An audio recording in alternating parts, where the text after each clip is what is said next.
All right, you guys. Welcome into our area round championship broadcast between the Anna Coyotes and the Palo Duro Dons. I'm Blake Grundy, and I'm joined by Phil Morgan. We've got our captains going out to center field or to midfield right now. They're going to do the coin flip for us tonight. Both teams have made their entrance. We could not be more excited. The wind is blowing here in Wichita Falls. We've got a little southwest or southeast wind going for tonight, and man, we are excited to get this thing going. It looks like they're talking to the captains right now. They're going to do the coin flip here shortly, and we'll let you know who's going to start with the ball here in just a moment once the officials let us know. But Phil, I'm excited. It's going to be good. 5A D2 area championship is underway. We're about ready to see all this stuff get really, really good right here. Two great teams. You got a lot of good athletic guys over there on Palo Duro's side of the ball. We're very familiar, obviously, as the Coyote Football Network with those Coyotes. Yes. So it'll be a lot of fun to watch. We get a call here. There you go. So Palo Duro won the toss. They elected to defer, so they will kick from the north end zone. Anna will receive in the south end zone, and they'll be attacking the north end zone here in the first quarter. Man, listen, there's a lot that's going on. These are two very explosive teams. I know Anna on the season is averaging 45.8 points per game, and Palo Duro is putting up 41.4 points per game on the season. So some really explosive offenses. We're going to take a quick break as we get ready for the national anthem, and we'll be back with game time. At Farmers Bank and Trust, we offer banking solutions to help you through any season of life, from no-fee checking to our mobile app for easy on-the-go banking. From instant issue, tap-to-pay debit cards, to click switch, used to quickly, securely transition automated payments and direct deposits from one account to another, and much more. For your family, for your business, come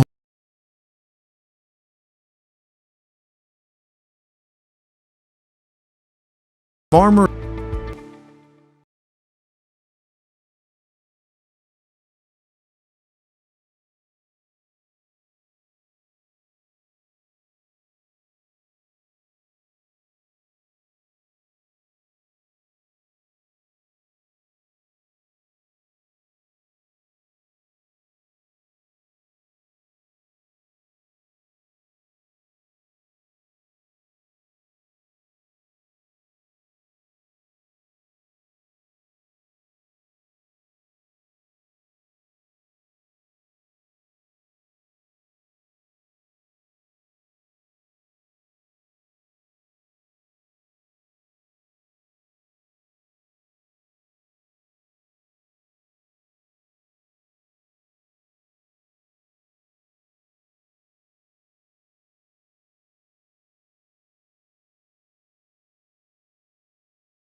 All right, and we're back. We're just moments away from kickoff.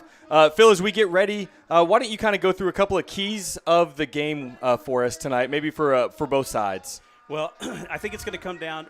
Both teams are very athletic, right? And I think we've got a good representation of fans from both sides in the stadium, so that's going to help, right? These guys have some fans to play in front of. That never hurts. Yes. But you look at Palo Duro, and I think there's a couple elements that Anna's got to be aware of. You got to be aware of that quarterback, and you got to be aware of the running back tandem there. They are tremendous players. They're playmakers, hearts of gold. They're champions. They're going to want to try to prove that tonight.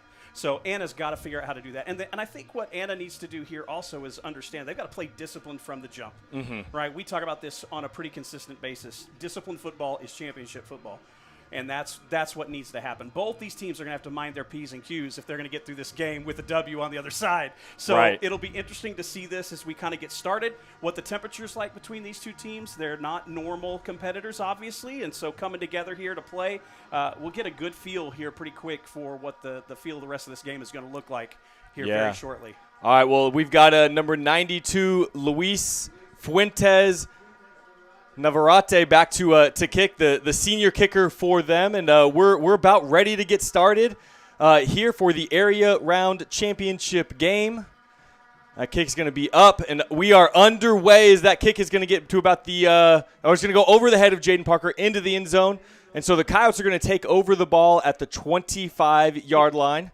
And Zyondre Williams, he's coming on some milestones here, Phil. This is a big game for Zy. Yeah, this is a big day for Zy. He's coming in to tonight with just under, I believe it's just under 12,000 yards in his career. And so we'll see what he's going to cook up tonight as Zy's going to come and start at quarterback for us. We'll have Ace Trailer in the backfield with him, and we'll start with twins left and right for the Coyotes as the White Hat signal's ready to play. Here we go. And let's get it started. Zy takes the snap. He's going to hand off to Ace Trailer up the middle. He cuts to the right side, and he's going to get brought down for a first down on that one. A great start for the Coyotes there. It's one run, 10 yards, and a first down. There is a little bit of wiggle in that kid. It's crazy, man, in open space, what he is capable of doing. This is going to be interesting to watch, how Ace translates some of this open space work tonight. We're going to open up in a similar formation. Keyshawn Miles out wide to the near side. Zy in the backfield. He takes the snap. Looking right. He's going to start looking downfield. Makes one guy miss. Stutter steps.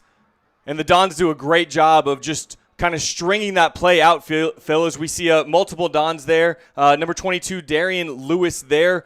Senior safety is there on the stop for no gain. There's some good competitive action after that play right there. I think we're going to see a little bit of that temperature start to rise right off the bat. It's a lot of fun seeing these guys get out there. They're putting it all on the line. So you're going to hear and see a little bit of this John back and forth, but good start right here. There you go, Zy back in the shotgun. He claps his hand, takes the snap. It's going to be a handoff to Ace.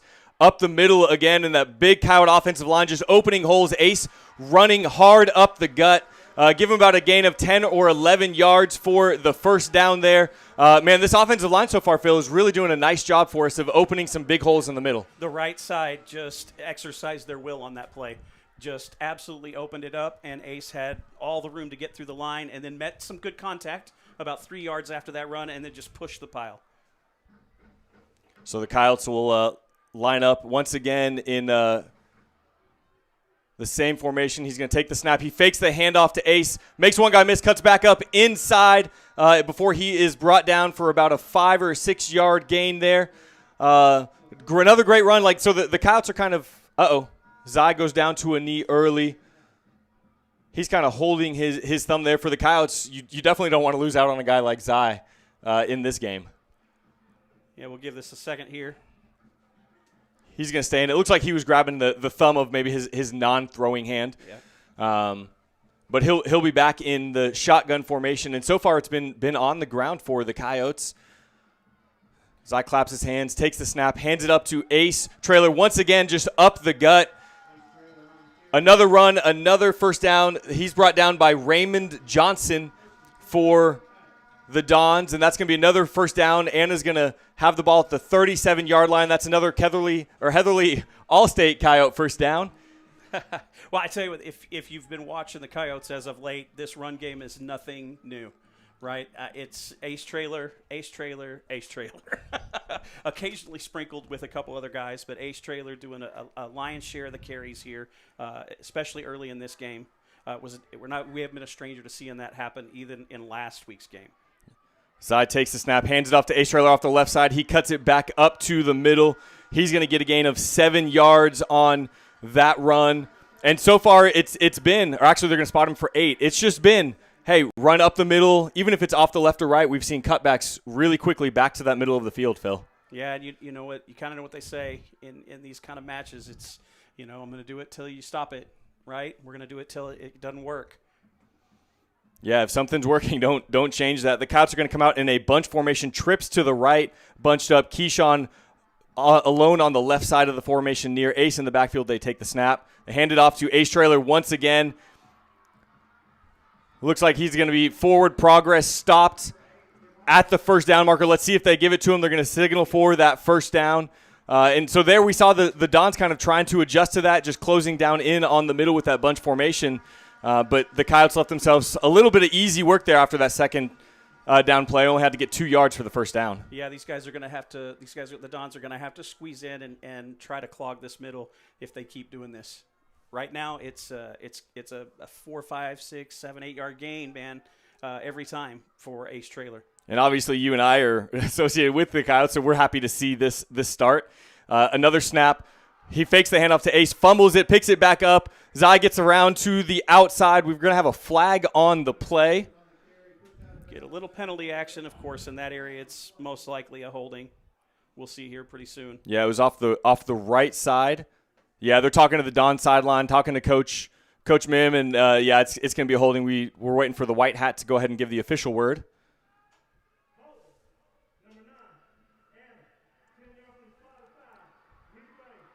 So they get Rowan Nylander, number 9 for the Anna Coyotes, along the perimeter on that. So it's a 10-yard penalty from the spot of the foul.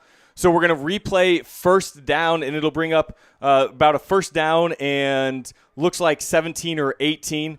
Zai ran over to the sideline to get the play from Coach Parr during that break. And they're going to come out of the huddle now.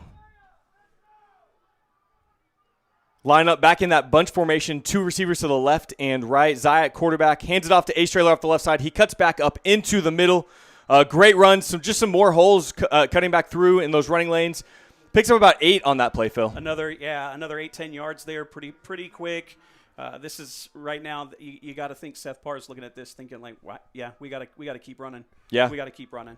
And why wouldn't you make them pinch down those defensive ends in that 3-4? Make them commit to the inside run. Those linebackers, make them come downhill into those holes.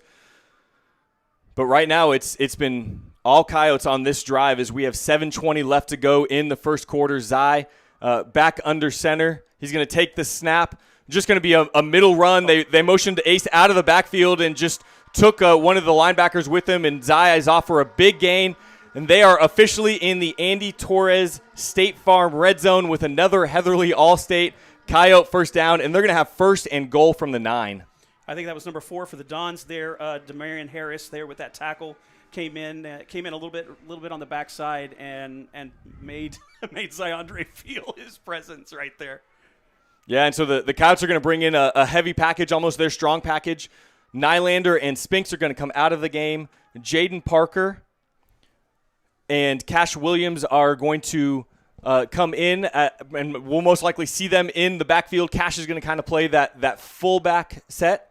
We're going to have a timeout from Coach Parr, and so we're going to take the timeout with them. We'll take a quick break to hear a word from Pin Oaks Christian Fellowship, and we'll be right back.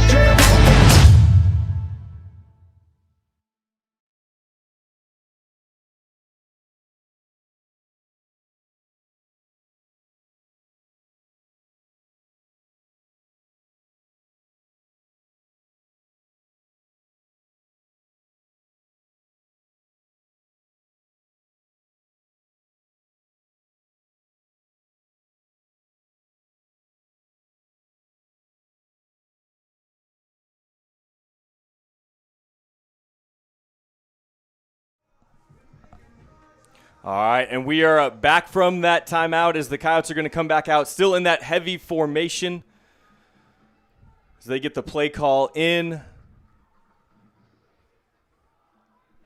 And let's see, it's going to be Cash kind of up in that fullback formation.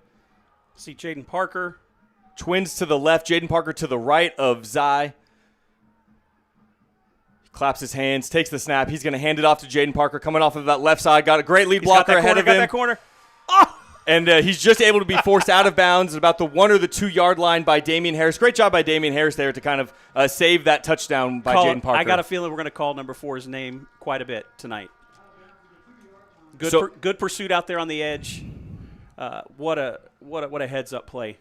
Yeah, so far Damian Harris has been all over the field for the Dons, but the Coyotes are going to have 2nd and goal from the 2 yard line. They're going to line up in that similar formation. Jaden Parker to the right side of Zai. He claps his hands, takes the snap. Jaden Parker once again off that left side. He's going to lower his shoulder. Fumble down on the ground. Let's see who got it.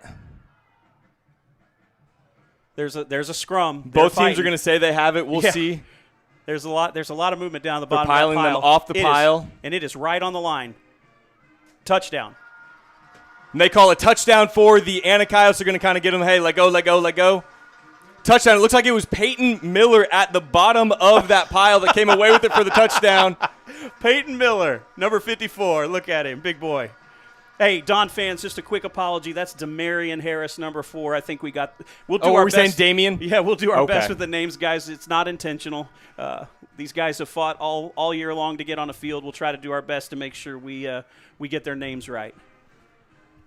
And so with that Peyton Miller touchdown. With a Peyton, that's very odd to say. If you're a Coyote fan out there, you may not have saw that on the bingo card, but here it is. Peyton Miller, our center, with the fumble recovery for the touchdown. That's going to bring out Dez and the extra point crew here as they're going to try and make it an even 7. Dez, nice and easy up and through the uprights. That's going to be 7-0 Coyotes to start the game. 6:26 to go.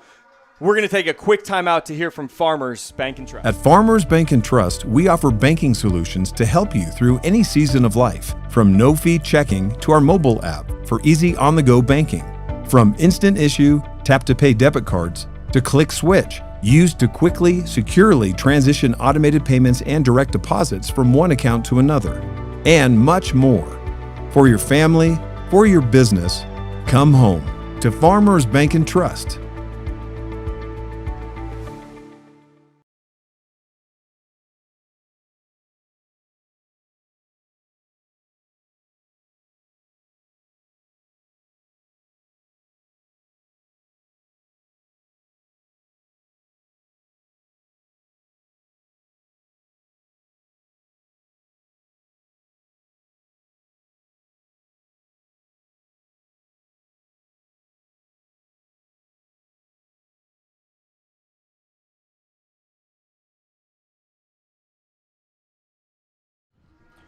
All right, and we are back after that opening drive touchdown by the Anna Coyotes that took 5 minutes and 34 seconds off the clock.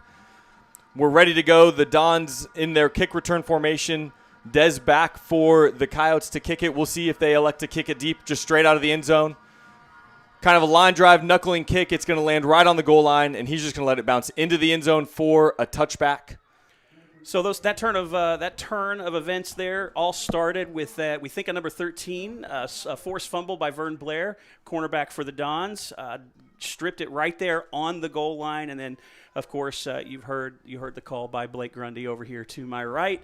That was a number 54 touchdown for the Coyotes, and so these Dons put up some resistance. I don't think that's any surprise, right? That's no shock. This is an area championship game. This is going to go back and forth. Now we get to see the Coyote defense a little bit and see how they're going to start this game. And so it'll be Julian Reese. They call him Deuce. Starting back for quarterback. He's had a phenomenal season so far.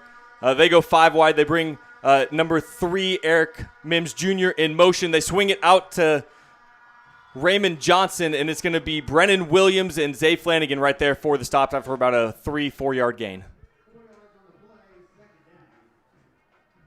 It looks like the Dons are going to go a little bit up-tempo here.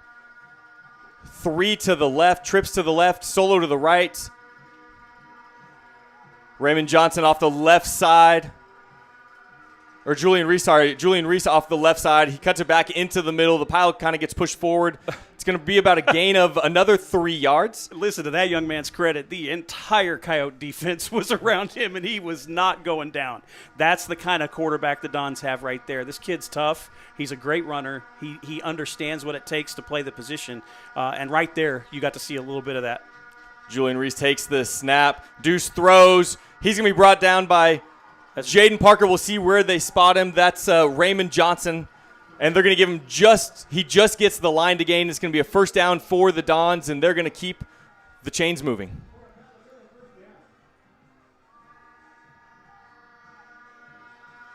We line up trips to the right, 2 to the left, empty backfield. They're going to bring Johnson in motion. They're going to reverse it. Little trick.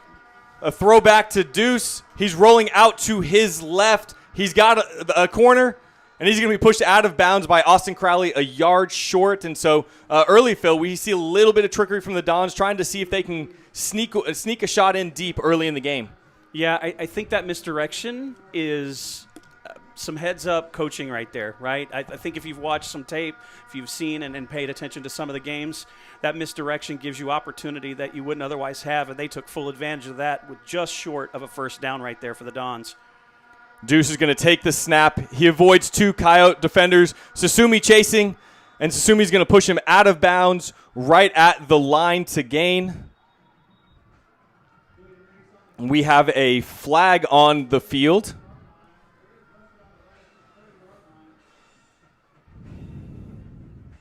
We'll wait to see what that it was, but if the play stands, it'll be a first down, and Julian Reese II early on is showing what he can do with his legs.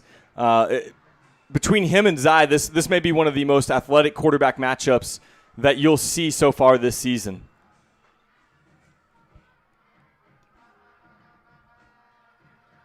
Yeah, a lot of talk about this game. I think Dave Campbell's had it listed as the number 8 game for the week in terms of games to watch and see. And I think both of these quarterbacks are really a big part of the reason as to why it's such a must-watch game this week. As the officials are still conferring on what's going on the field, they've spotted the ball back at where it was previous to the play. But I like this, Blake. I like these guys getting together, having a conference, trying to figure out, make sure they're doing right by the game. Here comes the call.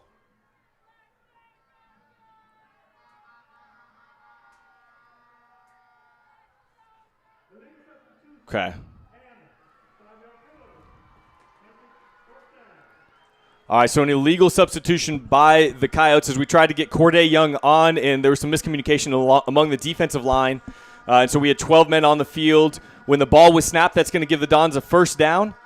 And so they will have first down from the 49-yard line, trips to the left, solo to the right side of the formation.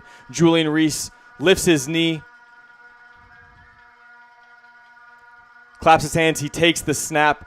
He's looking left. He's got plenty of time. Rolling right. We're going to have a flag down on the play. Jaden Parker hits him as he tries to go out of bounds. Jaden Parker and Julian Reese having a little bit of fun, a little bit of conversation afterwards. Both of these are great football players, but a little bit of fun afterwards. Yeah, a little bit of good play, fella. Way to go there, Don. Way to go there, Coyote, right? A little sportsmanship. And it's going to be a holding against the Dons. We're just awaiting the official confirmation. We saw the white hat signal to Coach Parr on the sidelines. Do you want to accept the penalty? And wisely, Coach Parr says yes. Yes. Yeah, take them back 10 yards instead of letting them get a 5-yard gain on first down. Yeah, as a matter of fact, let's take that one. And so that's going to be a replay first down. It's going to be 1st and 20 as the Dons are going to come into a formation with trips to the left, solo to the right. And so far early on, they've used a lot of pre-snap motion to try and open up some holes and get some looks and some tells from the Coyote defense. And it's really been Deuce's legs early on in this game as he's going to send the running back in motion. He's looking left. He's going to take a shot deep. He's going to test Izzy, and he overthrows number 10, Kyron Brown on that one, their junior wide receiver. And so they're testing Izzy deep early. Good battle. Good coverage, though. Yeah, good battle out there on the way out of that route one. And Izzy, and I think it was number 10, their wide receiver. Is that who was going up there with Izzy? Yeah, number 10, Kyron Brown. Great battle. I thought at first he might end up getting a step on Izzy. Izzy closed the distance, and unfortunately the ball just a touch too far. All right, kind of a bunch formation. Twins to the left and to the right. They're going to bring Raymond Johnson in motion. He's going to have the gap out to the left side. Austin Crowley is going to chase him down and bring him out of bounds, or bring him down out of bounds, but not before a big pickup there on second down. And obviously early on in a game like this with some of those emotions, both sidelines are going to be amped up. Anytime players go into the sidelines, there's going to be a little bit going back and forth, but this is going to bring up another third down and 4 now for the Dons. They're going to line up in trips to the right. Kyron Brown, the solo receiver, up to the top side. They bring a man in motion. They move him back to the right side. Deuce takes the snap. Looks like they're setting up a screen play. Nothing doing. Brennan there. He's just going to throw it away as Brennan Williams, and it looked like that was Caden Banks there with the pressure. That's going to bring up a 4th down for the Dons, Phil. That's the defensive key for the Coyotes right there. Disrupt the play. Get your disruptors into the backfield. It's what Caden Banks does every single game. Number 90 is a force to be reckoned with. He's already been back in the backfield several times, moving around Deuce, and they've got to keep that up. If they have any chance of slowing down this offense, it's going to come on the backs of guys like Deuce for sure, and a little bit of like Brennan Williams and some of these guys off the edge for sure. All right, the Dons are going to go for it on 4th down. Deuce takes the snap. Ryan Susumi immediately with the pressure. Deuce tries to throw it back across his body, just out of reach of his intended target. It looked like it was number 22 there. Darian Lewis, their safety, that also crosses over to wide receiver for him, and that's going to be a huge turnover on downs, a huge stop for the Coyote defense. Well, this is what we talked about pregame. This is the stuff that we asked ourselves: is what defense is showing up for the Coyotes. And that's that there's a little bit of a win there in this first series that's for them to build on. I think for them to take that next step. We'll see. Caden Banks, Brennan Williams, you had guys back there doing their job, right? And that's the kind of stuff that Coach Parr and Coach Severe, specifically the DC there for Anna, is going to be looking to dial up probably for the rest of the night. Oh, false start early by the Coyotes there as I was ready to take the snap.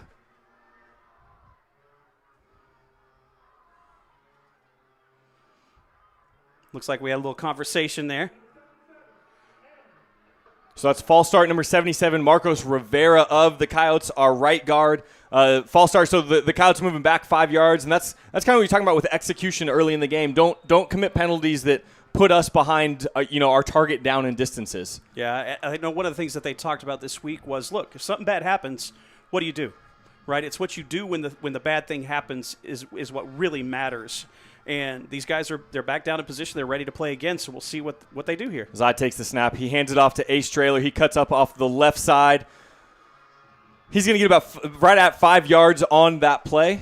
I mean, listen, if you're going to average 5 yards a carry, there's almost no reason to do anything else. So far in the game, Zai has not attempted a single pass. Everything has been on the ground for the Coyotes. And, I mean, let's be fair. That's a bit of a shock. For this offense and for the stats and the way that Zai has played this year, that is not what most people would have thought coming into this game and being at this point in the first quarter here. Yeah, I think this is very clearly some scouting and game plan scouting by the Coyotes early on as Zai lines back up. Twins to the left and right of him. He fakes the handoff to Ace. He cuts up off of the right side of the line and cuts back inside. Nothing doing there. Nope. For the Coyotes. Zai's going to pick up 1 yard. And it looks like it was number 33 on the stop there.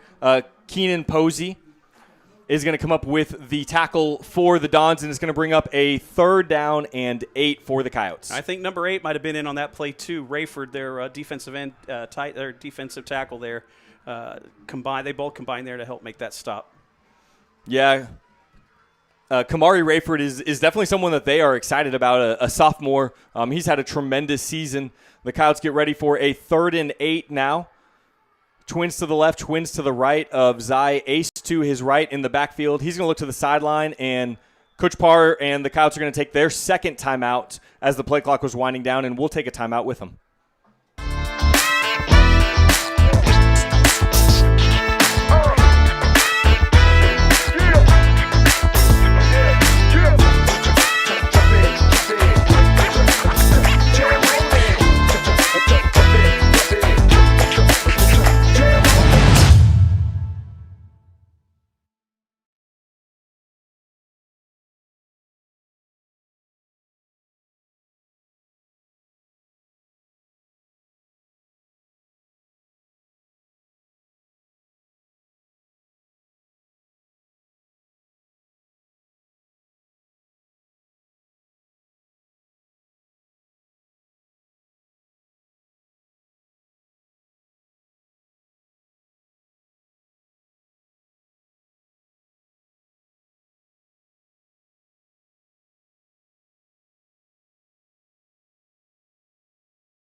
All right, we are back now with a big third down play coming up for the Coyotes.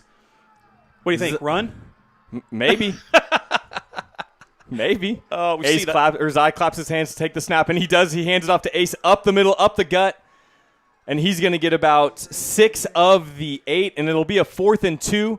And I honestly, I think both of these teams are not scared to go for it here on 4th downs, and we're going to bring Tristan Nylander into the game, and it looks like it'll be a little Tristan and Zai in the backfield action right now on a 4th and 2 coming up. Not quite Wildcat. I'm not quite sure where to go with this one.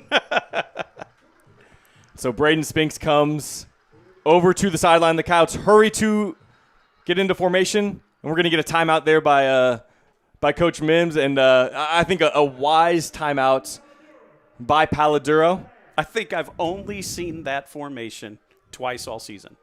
So I think that might have been one that was kind of a little sneak, got one in there, and the Dons decided let's take a little time out and figure out what's happening with this setup here. This lineup looks a little bit different than normal. Yeah, probably smart here. We'll take a quick break to hear from Farmers, and we'll be back with this 4th down play. At Farmers Bank and Trust, we offer banking solutions to help you through any season of life. From no-fee checking to our mobile app for easy on-the-go banking. From instant issue, tap-to-pay debit cards, to Click Switch, used to quickly, securely transition automated payments and direct deposits from one account to another, and much more. For your family, for your business, come home to Farmers Bank and Trust.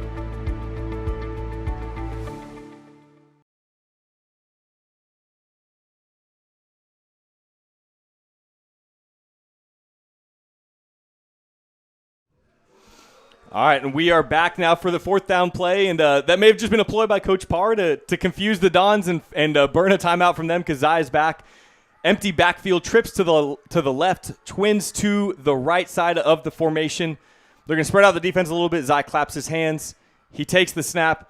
He's looking a little out route to Ace. Sure hands there. That was really, really good coverage by the Dons, specifically number 12. McCoy Sims was right there, but Ace with the sure hands brings it in for a Heatherly Allstate first down. A well-placed pass by Zai. He's right on target, puts it on that back shoulder. Ace catches, kind of diving away from himself. Look, that's the kind of chemistry I think those two have had all year.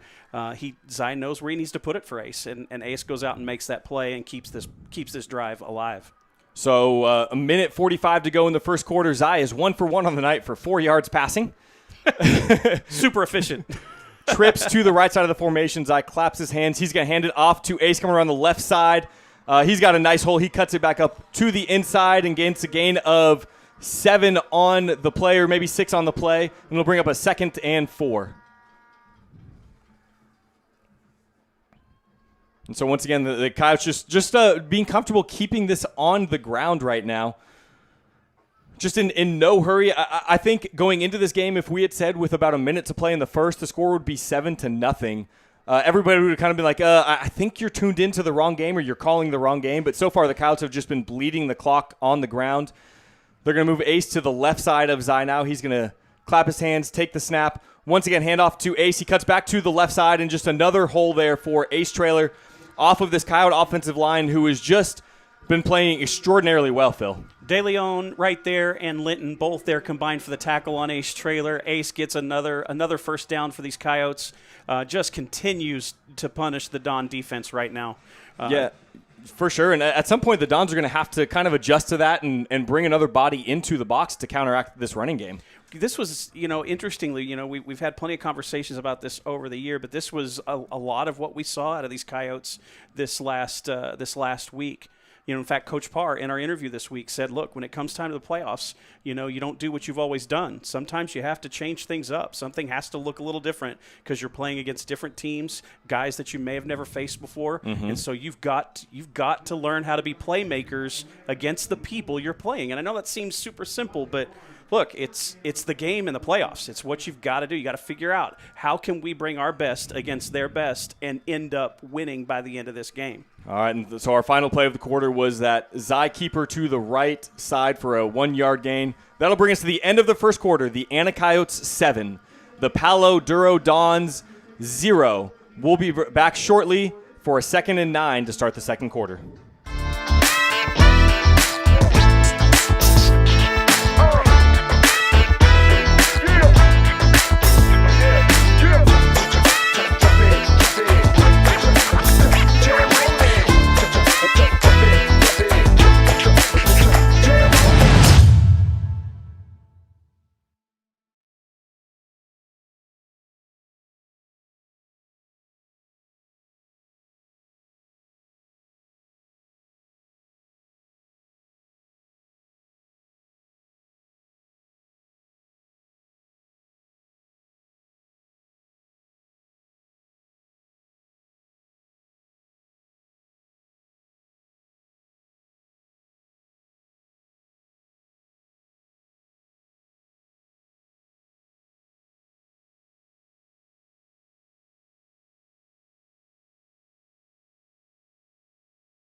And we are back to start the second quarter. 2nd and 9 from the 22-yard line for the Coyotes. Zai in the backfield once again with Ace Trailer off to his right side. He claps his hands, takes the snap to Ace. He goes bow over the top.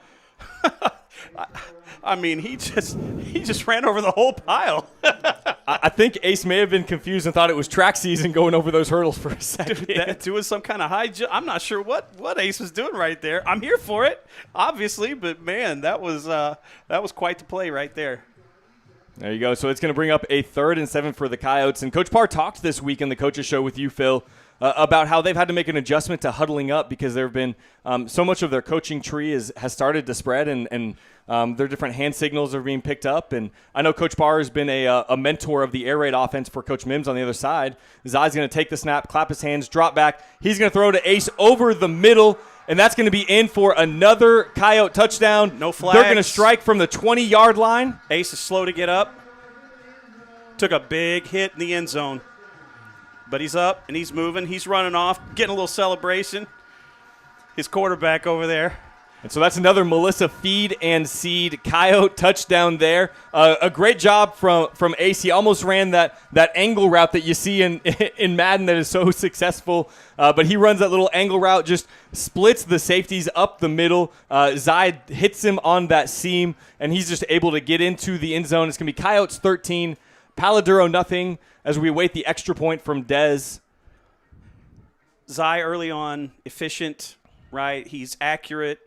This is the way that, like, when I talked to Zai earlier this week, that's one of the things. He's like, look, I want to get out. I want to be very efficient. I've got to protect the ball. I know that. I can't give the other offense an opportunity, so I've got to protect the ball. It means my passes have to be on. I have to be accurate, And he goes, and if I'm accurate, I feel like I can help our team win. And so we see that out of Zai right here pretty early. 2, 3, 4, 5. Now he's up to 6 passes actually on the. How many? Say it again. 2. That's it? He's got the out route to Ace and the seam route to Ace. Well, everything else has been runs. Highly efficient. So he is pulling that out and looking really good early. That's gonna have to change. They're gonna have to try to disrupt him. They're gonna have to try to get in this backfield. They're gonna have to try to make Zai uncomfortable. But that's tough because Zai also thrives in that moment too. Yeah. He loves to get rushed out of the pocket. He loves to get pushed out of the pocket. I mean, it's on both sides, right? Between Zai and Julian Reese II.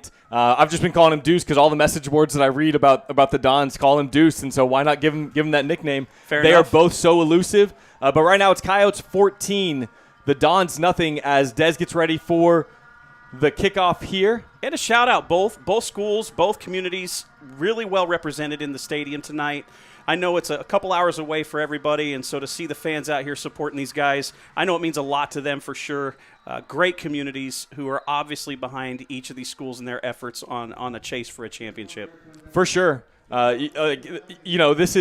These young men have worked hard, and so to see them be supported in that way is awesome. As Dez just kicks that about 5 yards out at the back of the end zone. So, for those at home, I know Eric Smith, one of our statisticians, couldn't be here, and he's going to play catch up to the game. But he'd be proud of that 75-yard kickoff there by Dez. We have a great group here tonight. Give a quick shout out while we're waiting for the play to develop. We got Adam Stormer, who's sitting up here in the booth with us, running some stream action. Yeah, shout out Adam. We got Matt Tucker down there capturing sideline video for us. Eric Smith, a statistician, and Mr. Peyton Rogers, who actually you'll get to hear from during halftime with a special guest for our halftime stat show. All right, and so the Dons come out in formation. They're actually got Deuce off to the right side.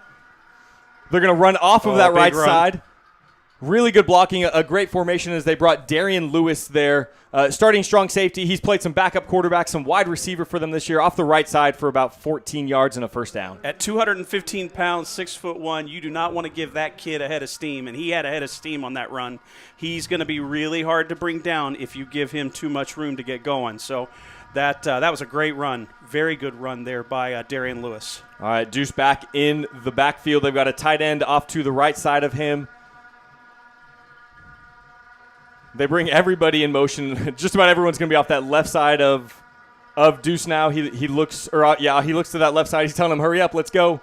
3 on the play clock. He takes the snap, fakes the handoff. He throws to Darian Lewis, and he's going to cut back against the grain on the spread or on the screen, and gets it back to the middle of that Coyote defense for another. Give him 17 yards on that, Phil.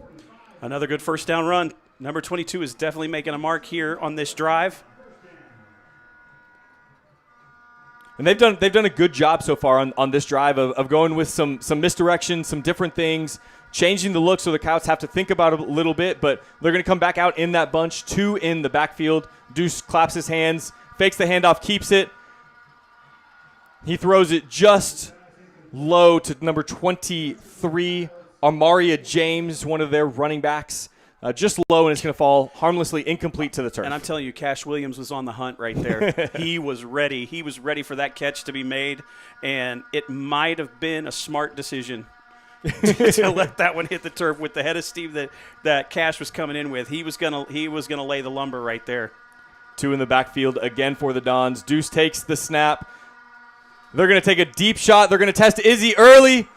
Oh, Izzy high points the ball, and that was intended for number 10, Kyron Brown, who actually does a great job almost turning into a DB on that play, as Izzy did a great job of staying in his hip pocket. And that's twice they've tested Izzy deep. 2 times Izzy, great coverage so far. Had that inside leverage there, kept it, maintained his composure, right? Waited, was patient. I think a lot of times you get DBs who react too quickly, and that's how the offense ends up with a big play. Izzy did a great job staying patient there, had good coverage. So a big 3rd down and 10 for the Dons. Deuce takes the snap with the man in motion to his right. He's waiting. He throws it. It's picked off by number 3, Cormon Houston. He's got the left side, and he's going to be pushed out of bounds by Amaria James. That's a big turnover for the Coyotes. Well, I see what Deuce was trying to do there. It was clear. I mean, he's got a cannon, and he absolutely let that off, man. That arm unleashed. You could tell he was trying to laser that ball in, and it just – Cormon jumps that route, finds it. My guess is Deuce just didn't see Cormon there. He steps in, makes a great interception, man. That was a heads-up play by the freshman, no less, number 3, Cormon Houston. Yeah, a great job. That's that route combination is something that when you and I were looking at some game film this week, believe it or not, we do try to look a little bit. We don't watch as much as the coaches, but I know it doesn't show in the things I say, but we saw some of those route combinations, some of those route trees from the Dons, and that was Cormon kind of identifying that and jumping a long throw. But Zai's going to take the field, clap his hands. He's going to fake the handoff to Ace Trailer. He's going to roll out to his right. He buys some time, and throws right back. Right back. Right? There was no one there. To number 4, Demarion Harris is going to get the ball right back for the Coyotes. I think he was looking at Spinks, who was about 10 yards deeper than him, but that ball never had any shot. No. And so the Dons come up with a big answer themselves to get the ball back and give their offense a chance to kind of put them right back in this game. Look, great heads-up play. You've got to give credit where it's due. Demarion Harris steps in, and he really does the exact same thing that just happened to them. That's one Zai's going to want back. He's going to watch that film probably over and over after this is over, right? He's going to tear it apart, and he's going to want that one back. All right, and so the Dons will take the field. Deuce takes the snap. A slow, delayed handoff to number 0 off the right side is Raymond Johnson, and he's going to keep pushing the pile forward. They're going to give him a gain of, let's call it 7 on that first down run off the right side for Raymond Johnson. All right, look, the Dons respond, right? They have a turnover. No team likes it, right? No team offensive team likes to feel what they're feeling. But the defense comes out, gets it right back for them, and now the offense is going to work really quick. Man in motion, Deuce kind of just pitches it forward to number 22. Yep, it's 22, Darian Harris. Darian Lewis, sorry. He's kind of been everywhere so far. Off of the left side, they eventually force him out of bounds at the 17-yard line. That was JoJo Smith there on that end. Just missed. And so the Dons with their best drive so far. Obviously, they started already in Coyote territory, but their best drive so far of the game. They've got trips to the right, tight end to the left. He's going to take the snap. He's going to hand it off the right side. We're going to have a penalty flag on the field, but the number 0, Raymond Johnson, on the carry for a first down. We'll see what this penalty flag is. It's in the area of what we traditionally see as holding.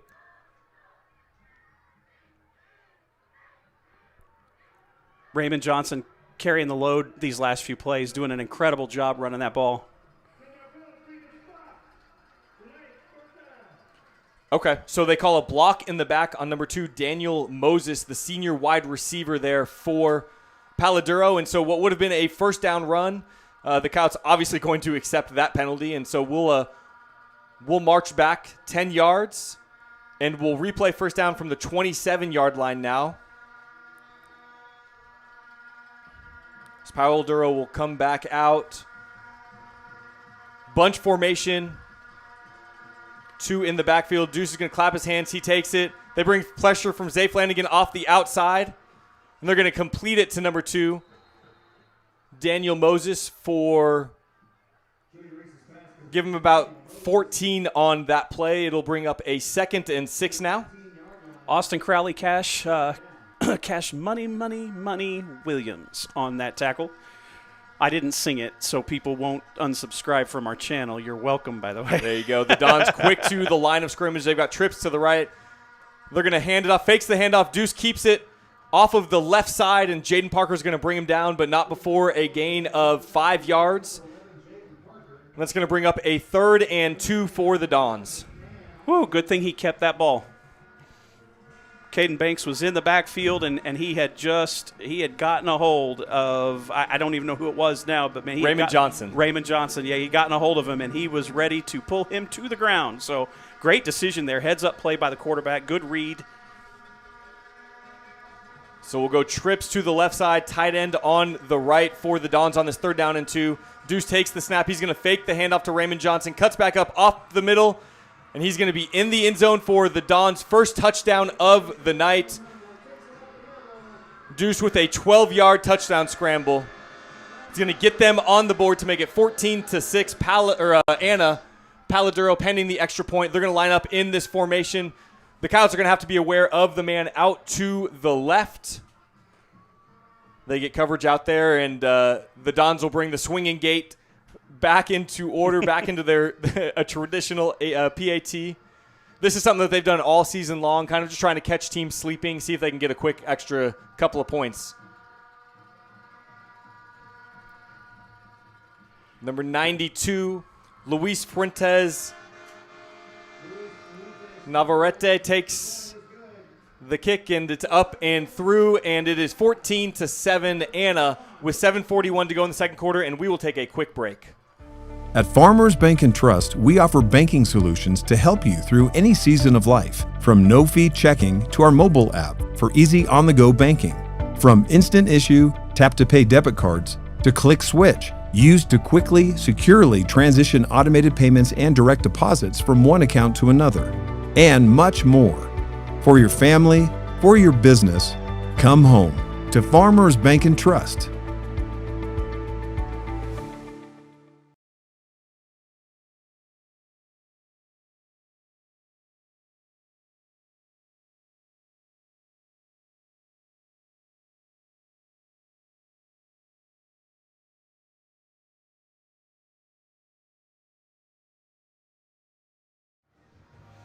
All right, after that 40-yard touchdown drive by the Dons following their answer back of the interception with an interception of their own, it is now 14-7.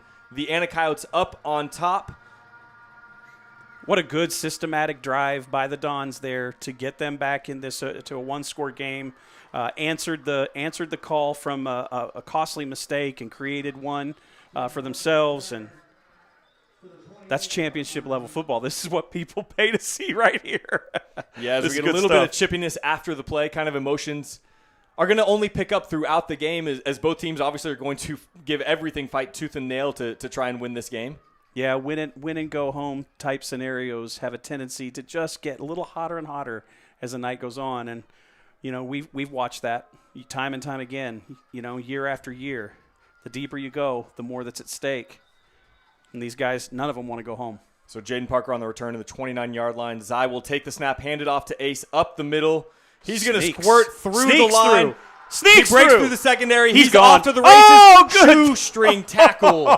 Shoestring tackle by number 4, Demarion Harris on that one. One man to beat, and Demarion Harris dives and gets the stop at the 30-yard line. And so that's a gain of 41 for Ace Trailer, and the Anna Coyotes are in business with a Heatherly Allstate Coyote first down. Oh, Dons, you are thankful for Demarion right now. We know it so much. But, man, Ace put the Jets on. If it weren't for that little swipe right at the end, that was another 6 going on the board for the Coyotes. But here we are. We find ourselves at the 30, and Zai is in the backfield with Ace again. We'll see what happens here. Zai claps his hands. He takes the snap, hands it off to Ace, back up the middle. He cuts it back to the right side, to the outside. One man to beat. He lowers his shoulder. No, sir. And he's into the end zone for another Ace Trailer touchdown. That's your Coyote Melissa feed and seed touchdown to make the score 20 for Anna and 7 for Palo Duro. I think it is safe. Can you hear that noise? Do you hear that sound? Yeah, that sound is the Surgeon General right now announcing a warning. Ace Trailer is in the house. Hey, he announced it for the whole state of Texas, but it may not have gotten out to West Texas just yet. Boy. Ace having a big opening half in this game as he gets 71 yards on 2 carries for a touchdown on that drive. And Dez back for the extra point. It is up and good, and that's going to make it Anna 21, Palo Duro 7 with 6:50 left to play here in the second quarter. We'll take a quick break.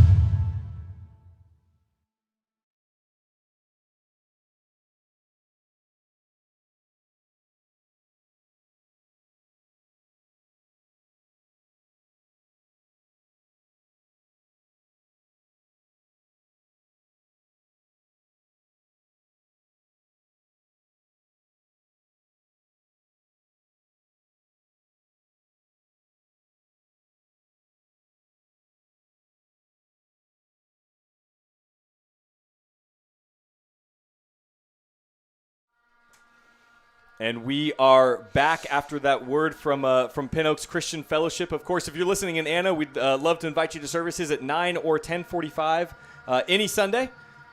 We would be so thrilled to have you as our guest there. But Dez, back for the kickoff after that big touchdown drive by the Coyotes, an ace trailer, and he's going to kick it off. It's going to go to the left side, and he's just going to boot it 5 yards deep out of bounds again.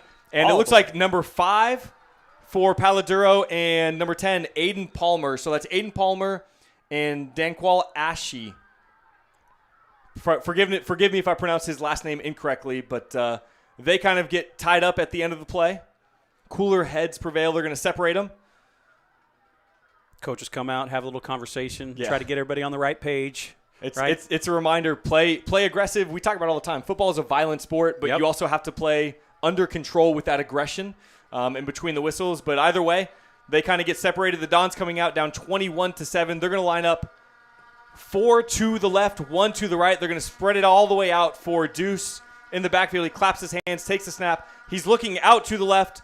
He's going to hit Darian Lewis over the middle, and he's going to be brought down for about a 6-yard gain. Cash Williams and Jaden Parker get up out of that tackle. They combine there for that effort. And so this is the adjustment that we've seen has been a little bit more quick action, moving receivers across the formation on little screens, quick plays, just getting into the playmaker's hands. And we've seen this from several teams this year. Trips to the right that he's going to hand it off, and it's going to be a run off of the right side for Raymond Johnson. And he's going to have a big run for a first down, and he's been running really, really tough tonight so far, Phil. He has. I mean, that guy knows the assignment, and he is meeting it in an A-plus fashion right now. This guy is playing solid football. Coyotes need to watch it. They're going to run it off the right side again. We're going to have a flag as he gets outside of Cash Williams, and it's going to be about an 8-yard gain. Looks like it's in the spot for holding off of that right side. And it is.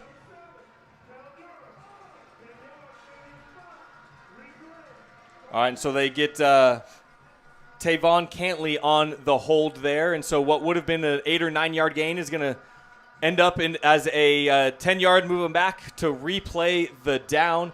And so far they've been pulling number 52, Shalom Gonzalez a lot to kind of try and open up those holes along the right side for Raymond Johnson. But first and 20, we're going to have 2 receivers to the right and to the left, 1 in the backfield. They're going to bring a receiver in motion, hand it off to Raymond Johnson up the middle. He's got room. He bounces off of Josiah Smith. Brendan Williams is going to push him out of bounds, but not before he picks up about 16 yards there on that first down run. Well, both teams putting the run game on full display. There's no shortage of good running in this game tonight, and honestly, it's not what I was expecting coming in. I think most of the DFW came in expecting this to be a passing battle. So we've got quads to the left, solo receiver to the right side. He's looking left. Deuce is going to pull back. He's going to move to the right side. He's going to test Zay Flanagan deep, and he's going to overthrow his intended receiver, number 7, Tavon Cantley. And that's going to bring up 3rd and 4, or 3rd and 5 maybe, 3rd and 4. Did I mention that Deuce might have a cannon for an arm? Listen, this young man is a phenomenal quarterback. He really is. He was off his back foot on that throw and just looked so effortless to give it 50, 55 yards right there.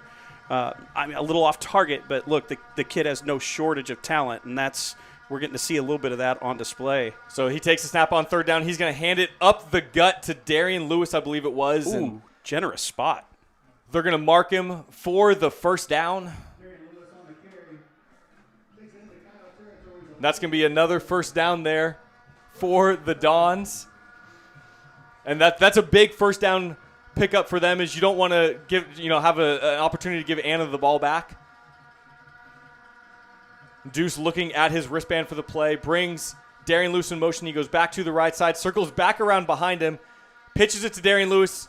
He's going to look to throw the ball, nowhere to go. He's going to throw it to the original running back, James, number 23. He definitely wanted that east side of the field. He wanted that receiver over there on their sideline. Well, he originally was looking back towards Deuce for a throwback to the quarterback, who I then think they were going to try and hit number 10, Kyron Brown, on the post.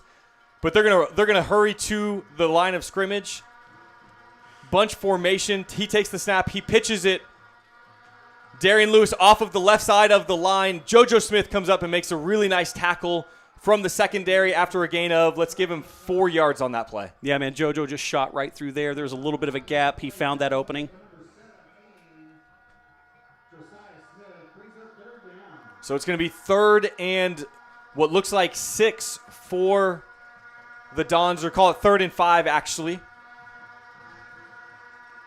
Another bunch formation, twins left, twins right for Deuce here. He lifts his knee, sends Kyron Brown in motion out to the outside. Takes the snap. Caden Banks getting perimeter pressure. He's going to flush him out of the pocket. Draylon McMahon pursuing him. Deuce gets the perimeter, and he's going to be forced out of bounds, but not before he gets enough for a first down. And right there, that's what makes both these quarterbacks so dangerous. What looks like a broken play turns into a first down run. Even though you had Caden Banks on pursuit, like he was hot on pursuit, and then Draylon comes around and chases him down and makes a play, pushing him out. But, man, that's what makes these guys so special. 1st and 10 for the Dons. He takes the snap, hands it off to number 23 off of the right side. He cuts back into the middle. He's going to be met by Jaden Parker, but not before another first down and a big run by number 23, James, on that one, their senior running back. Both teams have kind of been committed to trying to test the middle of these defenses. I think you get in a run game like this, defenses, you got to get ahead of schedule. You got to create those, got to get those early stops, put them in passing situations to take advantage of a different aspect of the game. So Deuce takes the snap. He's going to hand it off to James again off of the left side, cuts back to the middle, and JoJo's going to wrestle him down. But once again, not before another first down, another 10-yard rush there, and it's 1st and 10 from the 11-yard line for the Dons. They are moving the ball really well now. Big old Corday Young is going to sub out for the Coyotes. So he's going to get off the field in time. We're going to have trips to the left, the running back to the right side of Deuce in the formation. Solo receiver to the right, a high snap. He bobbles it, controls the snap, looks to throw, and he's just going to overthrow number 10, Kyron Brown, on that play. Great concentration by Deuce right there. Very good concentration to be able to bring that ball back down and not have that turn into something disastrous. There's a lot of maturity there on the part of number 1, their quarterback. Yeah, Deuce has certainly had his best season of his career so far. Breakout junior season for him. You know that he'll definitely be getting more and more looks from colleges as the years go on. But he's going to bring them to the line as they still get the play call. And he's actually going to be taken out of the backfield off to the right side. The Coyotes are going to have to account for him. And it's number 22, Darian Lewis, taking the snap. He's going to fake the handoff, and it's going to go for, I think, no gain on that play. Great job by the Coyotes not to be confused there. Yep. On the far side, go ahead, Phil. Yeah, on that play, it looked like Deuce lost his helmet, got involved in a little bit of something going on over there with JoJo Smith. And so he's going to have to come off the field here. Yeah, so he's going to come off for one play. We're looking at who they're subbing in and out. They're bringing Raymond Johnson back in. I wouldn't be surprised. Darian Lewis, their backup quarterback anyways, is going to be in the backfield. They're going to go with a really kind of a heavy formation, a fullback, 2 running backs to either side of Darian Lewis. He's going to motion another one back over to his left side. He's going to take the snap. He's going to run off that left side. He's going to cut back to the right. Jaden Parker in pursuit. And Jaden Parker, Bassett, Addison, Cash, everybody just kind of in pursuit there. He's going to lose 2 yards on that run. Yeah, the Coyotes sniffed that one out. They kind of had an idea very clearly. They stayed disciplined, right? They didn't get ahead of that play. So when they brought it back on to reverse the field, they were there and ready for that action. There you go. And Anna looks like they are going to – or no, we're going to have a 2-minute – I can't tell if we're having a 2-minute timeout or an Anna timeout right now. the officials are going to get together. They're going to talk it out here, and I think we'll figure it out here pretty soon. I wouldn't be surprised if Coach Parr is calling his last time out here to have the 2-minute timeout on his side when he gets the ball back, but we're going to talk about it, figure it out here. Once we know, we'll go to timeout after we know what's going on, too.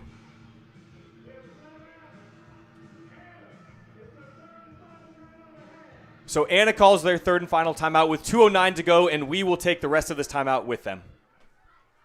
Yeah, 2:09 on the clock, so they get 9 seconds added back to the clock. Good heads up coaching there. So we're gonna come back with a 4th and call it 12 here from the 13-yard line for the Dons. They have their offense out on the field right now, it looks like. And so they're going for the first down and the touchdown on this play. Seth Parr's not going to let an opportunity slip out of his hands. He's just not, and that was a really good heads-up coaching moment there. You're going to give your offense potentially a full 2 minutes to work with. After the Dons have this, we'll see what they do. They're going for it. They've got their quarterback Deuce out on the field. We'll see if maybe they try to draw him off sides and call a timeout. But right now, it looks like they are going to go for it. Trips to the right side. They take the snap. Deuce looking right. He's flushed out of the backfield by Ace. It's a fumble. It's a fumble. The ball is loose and down. They're going to say it is down on that 4th down play. Yeah. It doesn't matter who recovered it. Ace Trailer with the strip sack almost, or I guess just the strip on that play. And the Coyotes are going to take over from the 24-yard line with exactly 2 minutes to go. And that's going to be our 2-minute timeout. Julian Reese was there to cover that ball, try to advance it a little bit. Just didn't have enough room to work with in front of him. Coyotes will get that ball, man. This is where Coach Parr wanted to be when he called that timeout. Yeah, so I'm sorry. I'm a little bit preemptive. So 2:03 actually they put back on the clock. Sorry, Advocate Primary Sports Medicine on that one. You got a little bit of an early shout-out on our stream, but nonetheless, the Coyotes will take over with 2:03 to go. And so this is where that comes in. They're going to get one play and then the 2-minute timeout, and they're going to get to work at their pace here. And so we're going to see the Coyotes take over at the 24-yard line, the far hash mark. Zai with twins to the right and the left. He's going to clap his hands, take the snap, hand it off to Ace Trailer up the middle. He's going to get about 3 yards, and that will bring us to our 2-minute timeout. And we will go ahead and take that timeout along with the players. At Farmers Bank and Trust, we offer banking solutions to help you through any season of life. From no-fee checking to our mobile app for easy on-the-go banking. From instant issue, tap-to-pay debit cards to click switch, used to quickly, securely transition automated payments and direct deposits from one account to another. And much more. For your family, for your business, come home to Farmers Bank and Trust.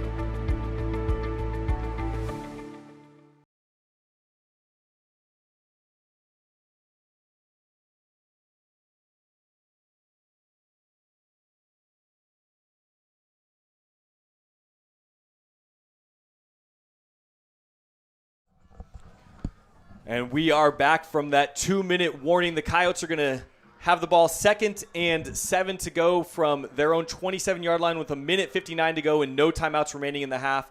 Ace is going to take, or Zai's going to take the snap. He's going to run it off of the left side. We've got a flag over there on probably a holding on Peyton Miller is what it looks like it's going to be. Zai picked up more than enough for the first down, but we'll see. We've got a quick car penalty on the play.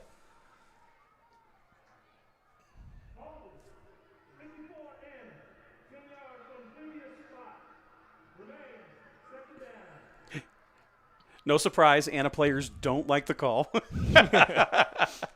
And so that'll be a hold by Anna. It'll bring up, instead of a 2nd and 7 and what was ultimately a first down run by Zai, we'll make it 2nd and 17. And so we'll see. I wouldn't be there's almost nothing Coach Parr could do that would shock me in this moment. I wouldn't be shocked to see him run a 4 verts and just throw it deep, but I also wouldn't be shocked to see him just hand the ball off and see what the Dons are going to do and if they're going to try and run clock here or use their timeout or whatever it might be. But Zai, empty backfield, quads to the right, bunch formation far out by the numbers.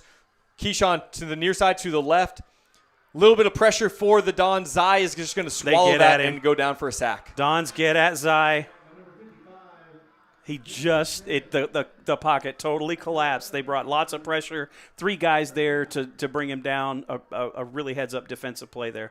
So the Dons electing not to use a timeout here. And so I would not be surprised if Coach Parr just says, hey, run this clock down. Don't snap it until you get to about 5 seconds. Leave them as little time as possible to operate with when they get the ball back. They won't have to snap it until just about 1:05 on the clock. Zai coming back to the huddle now. And I believe that was number 54, Zylar Albanico, and Bentley, number 55, Bentley Smith. So he's going to hand it up to the middle to Ace Trailer. They're going to give about 5 yards, and Eric Mims is going to say, hey, give me the timeout, give me the timeout. And they're going to get it with 1:02 to go. Good heads up. That'll bring up a 4th and 20, and so you got to imagine on the other side of this timeout, the Coyotes are going to end up punting it, but we'll take this timeout along with them.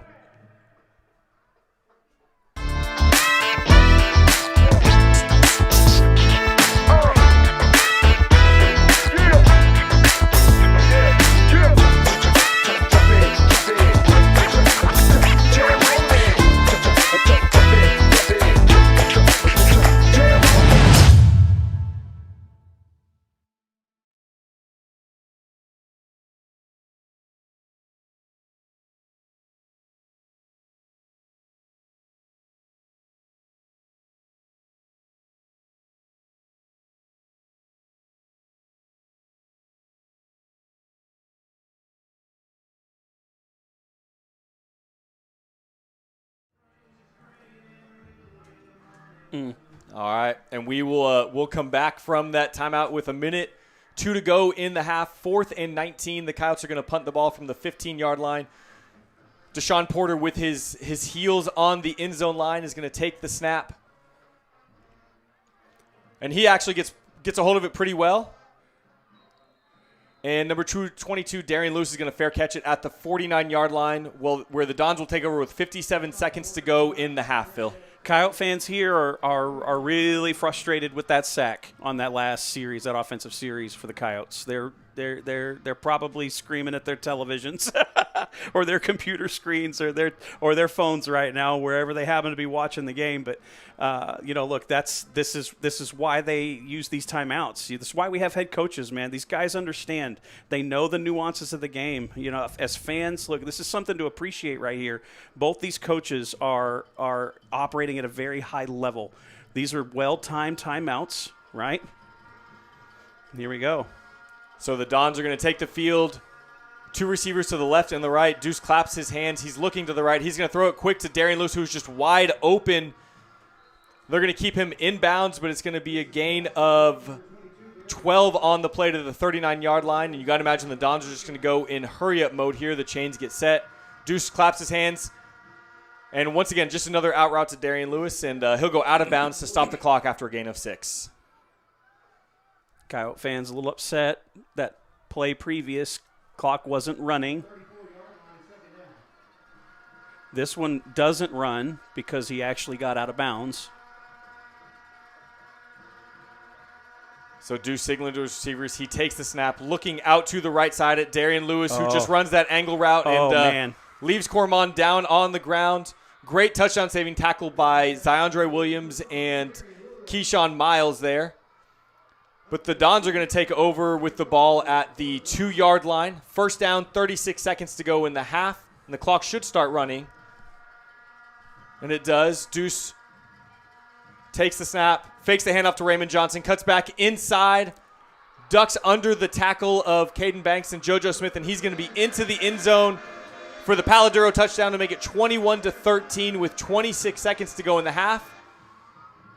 And Palo Duro is going to line up in their swinging gate extra point formation. Izzy will go out to the far side to have the coverage on Kyron Brown. And here they come. And we'll swing it back to our normal extra point. And I can't blame them. Might as well catch and see if people are sleeping. And if it is, it's an easy extra point there.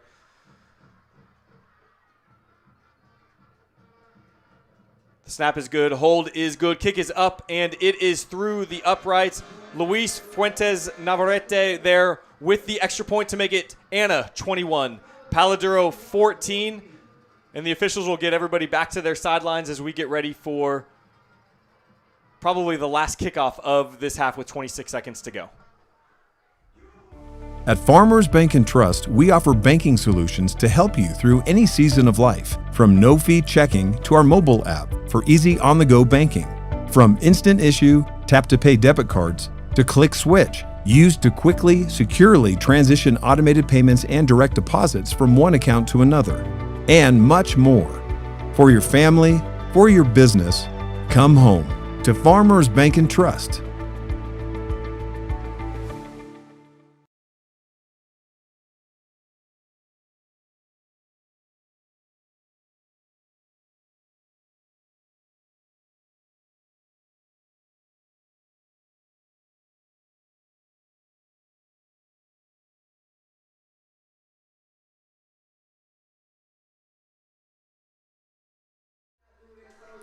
All right, and we are back as you see the Anna band kind of rocking to the music, a little Soldier Boy going on in the stadium as we prepare for our final kickoff of the opening half.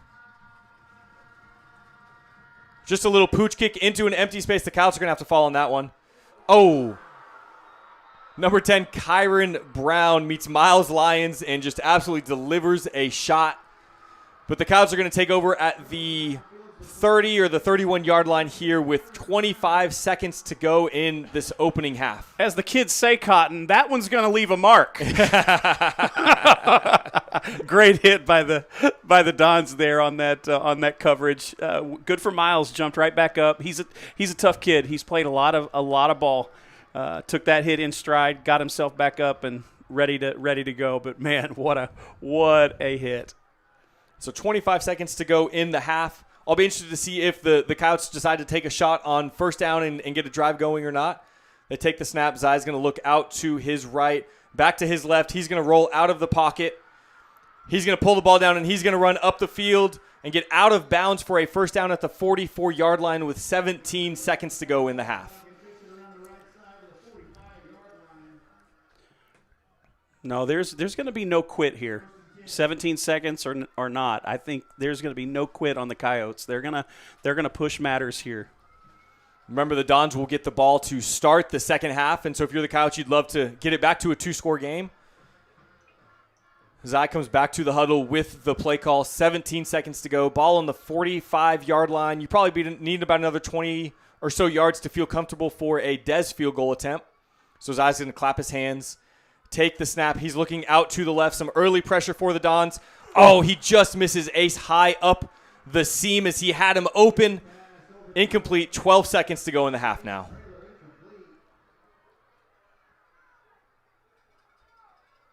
And so for the Coyotes, it falls harmlessly incomplete, but that'll also stop the clock, so it'll give them time to huddle back up, get another play call in. You almost got to imagine that this may be a scenario where they're talking about, hey, here's 2 plays in the huddle. Yep. Right, here's 2 plays. If we get down quick, short of the first down marker, here's the next play ready to go so they can get up and get it snapped in time. But 12 seconds, you got to think enough time for maybe 2, maybe 3 more plays. Yeah, if Ace would have made that previous play, Coyotes have no timeouts. So and it's Rowan wide open to the left side. He's got running down there. He's going to try and get caught, and he's going to get out of bounds out with of 3 bounds. seconds. 2 seconds. At the 4-yard line, they brought Rowan across from the right side of the formation to the left. Coyotes have no timeouts. 2 seconds to go in the half, but he got out of bounds, so this clock will not start until the snap, and they're going to bring Dez out for the field goal opportunity. I like this call here. Let's take the 3. Dez has been, knock on wood, pretty automatic, especially from in at this range. This is extra point range, obviously, for the Coyotes. And the Dons are going to take their final timeout of the half. Get everybody organized. We'll take that timeout along with them, and we'll be right back.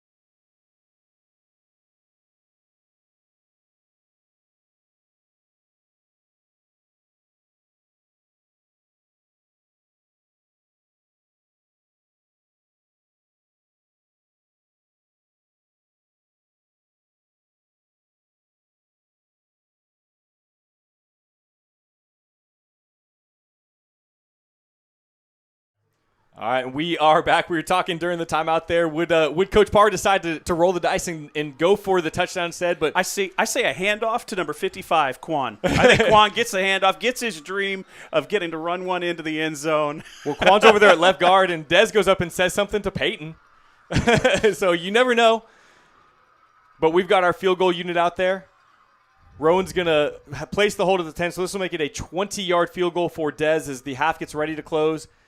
There's the snap. It's a good hold. It is up and through the uprights. Good. That'll make it 20-10 or 24-14. Sorry. The Anna Coyotes as time expires. That unit's been efficient all year. All year. I mean, look, how many times have we said at the end of a week, perfection, for that unit. Perfection for that unit. It's what's expected. They delivered. Absolutely incredible. Good job going into half. So, yeah, and so the Coyotes will go into half up 24-14. Palo Duro, of course, will get the ball back. We are so thankful to all of you that are watching and joining us at home, whether you are a Palo Duro fan or an Anna fan. We are so thankful that you have tuned in and are watching this game. We're hoping you're enjoying this contest just as much as we are, as Palo Duro is going to make their way up the ramp into the locker room. And it's interesting here at this field. They share the same ramp, right? Right. So the Coyotes waiting. What you guys can't see right now, I don't think right now, is these guys are going up, taking their turns, going up to the locker rooms. Just keep the tensions at bay, right? We're playing football, right? Yep. That's first. But look, this has been a good match, and like you said, it's great having fans from both sides on the broadcast tonight. I know, guys, we are the Coyote Football Network, and so we do have a tendency to bleed purple. We do not make apologies for that. You found us on the Coyote Football, so I'm pretty sure you knew what you were getting. But we're trying to do right by your boys, trying to do right with their names and calling out their plays and their exceptional moments as well. We got some fun about to happen here, so you don't necessarily have to go away. We got some good things coming up here in just a minute. We're going to get to hear from a couple guys covering some stats. We get to welcome into our booth very soon. We get to Peyton Rogers. Yes. And we get a little bit, this is a surprise for those of you that are tuning in, back from Anna, our mayor. That's my mayor. That's my mayor. That's the mayor right Pete there. Kane coming in. The voice of the Coyotes. The voice of the Coyotes back at our stadium. So they're going to talk a little bit of stats. We're going to take a little break, right? And then they're going to fill you in on all the good stuff that's been going on. So thanks for joining us, and we'll be back shortly with a little bit of halftime show.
Welcome back to the Anna Coyote Football Network. I'm Peyton Rogers, joined here with Pete Kane. Pete, it's wonderful to have you up here in the booth.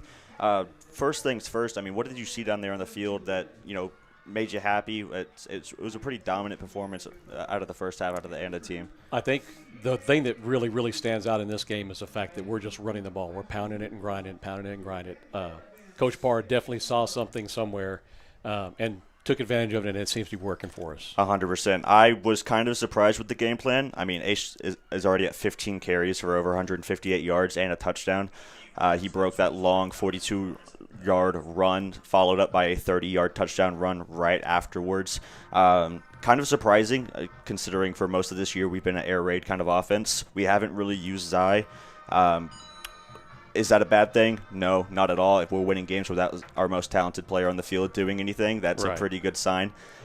Defensive-wise, I mean, Jaden Parker is currently leading the team right now with 8 tackles. We have 11 QB hurries as a team. What are you seeing kind of on the defensive side of the ball that's setting those guys up for success? I think when they try to pass, anytime we have pressure, that really disrupts their passing game a lot. He can't really react to it very well. The thing we really need to make sure we focus on is stopping the run, because they've been pretty effective with that, and we've got to put it into that. And we've seen that all year, kind of the struggles of if they're able to get outside the edge. Our open field tackling has not been very productive. That's where most of the yards games that come to memory are Melissa, Walnut Grove. Those teams were able to absolutely punish us around the edge and get into open space, and that's where most of those chunk yardages come from. They did put together a few solid drives on the Palo Duro side. The time of possession is, so far skewed in favor of Anna. Right. I think we're doing a really good job of controlling the ball and making sure that our offense is on the field, which, if you're an Anna Coyote fan, that's exactly what you want to see at all times. I do think going into the second half, we are playing a little bit more up-tempo. We saw there towards the end of the first half, we were going no huddle. We were getting play calls in fast. Do you think that benefits the offense? I think it definitely does. When the defense can't get set and when they can't substitute, that's when it really helps. I think knowing Coach Parr will be coming out doing something different in the half. I still see us pounding the ball, but I bet we see a few zone reads pull back into RPOs. That's another thing that kind of really surprised me is the design runs for Zai tonight just haven't really picked up any traction, whereas Ace Trailer has been able to continuously just punish this defense that we're playing against. I think if Zai can get his legs out underneath him and start to kind of be a dual threat in that run game, I think this second half could be a lot worse for Palo Duro. Absolutely. If he gets going, it's trouble, because they're definitely spying him and keying on him. Every time he looks like he's going to run, both linebackers are right in the middle. They are shutting Zai down, basically. Not that he's really thrown the ball. I think he's only thrown the ball about 4 times. He had the very long one down here to Rowan Nylander to set up the last second 13-yard field goal to end the half. But I do think, he looks pretty dialed in tonight. That Texas route to Ace Trailer over the middle for the touchdown just a few drives earlier in the half, it looked beautiful from up here. It was a perfectly thrown ball. I do think if there's someone that we want to put the ball in their hands more, it's Zai.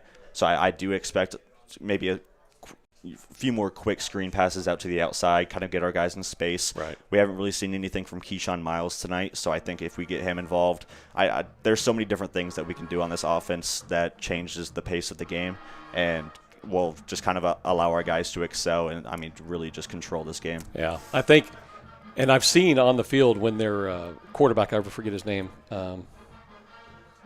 Anyway, when he's playing defense, we definitely do not throw the ball. And then off of that, when he comes off the field, we get some good looks with the receivers heading downfield. Our deep ball has been there. We've obviously primarily been focused on the run tonight, so we haven't really seen that threat be broken out completely.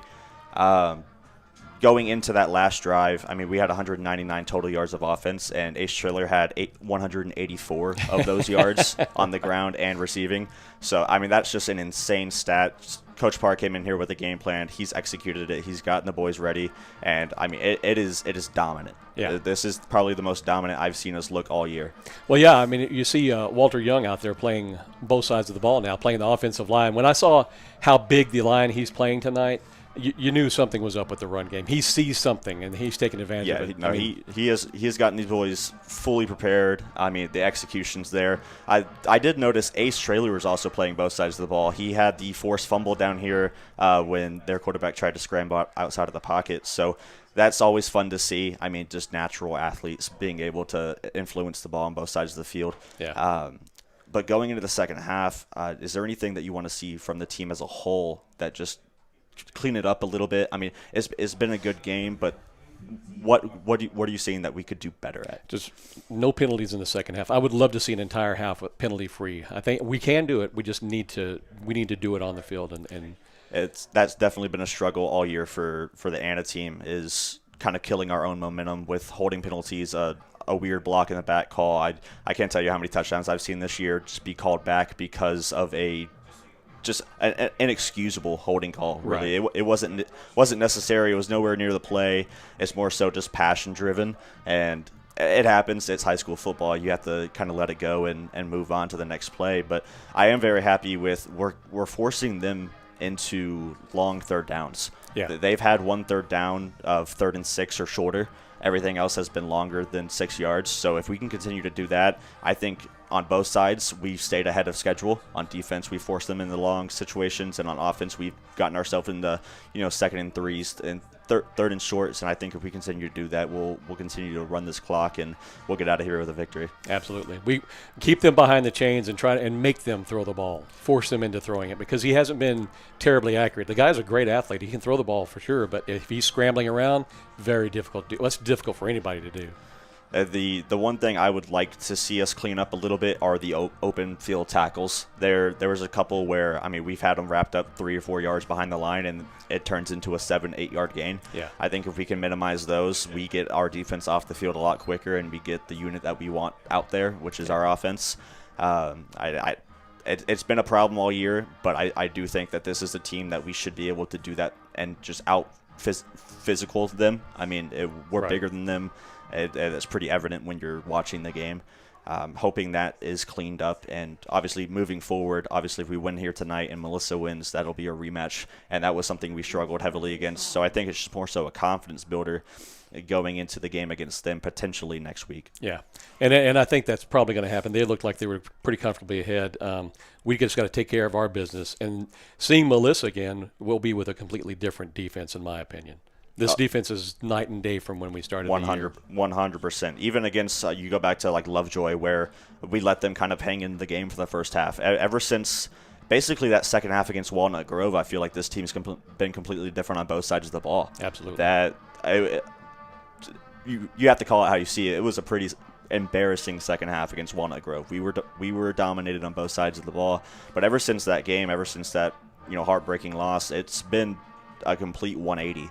I think Coach Parr finally got these guys to kind of buckle in and take it with full commitment, and we're seeing the results of a well-coached team. Yeah, like you said, it's a game of passion. These guys get fired up. At Walnut Grove, that was, Mo entered the building and he went onto their sideline and stayed there at the end of that game. So I think that the key for us is we want to be passionate, we want to be fired up, but we want to be under control at the same time. 100%. If you can get them playing within their emotions and not outside of their emotions, kind of keep them contained and don't let them make football mistakes for you, then I don't know if we have there's a harder hitter in Texas than Jaden Parker if he's coming through a gap. That guy's a unit. Yeah.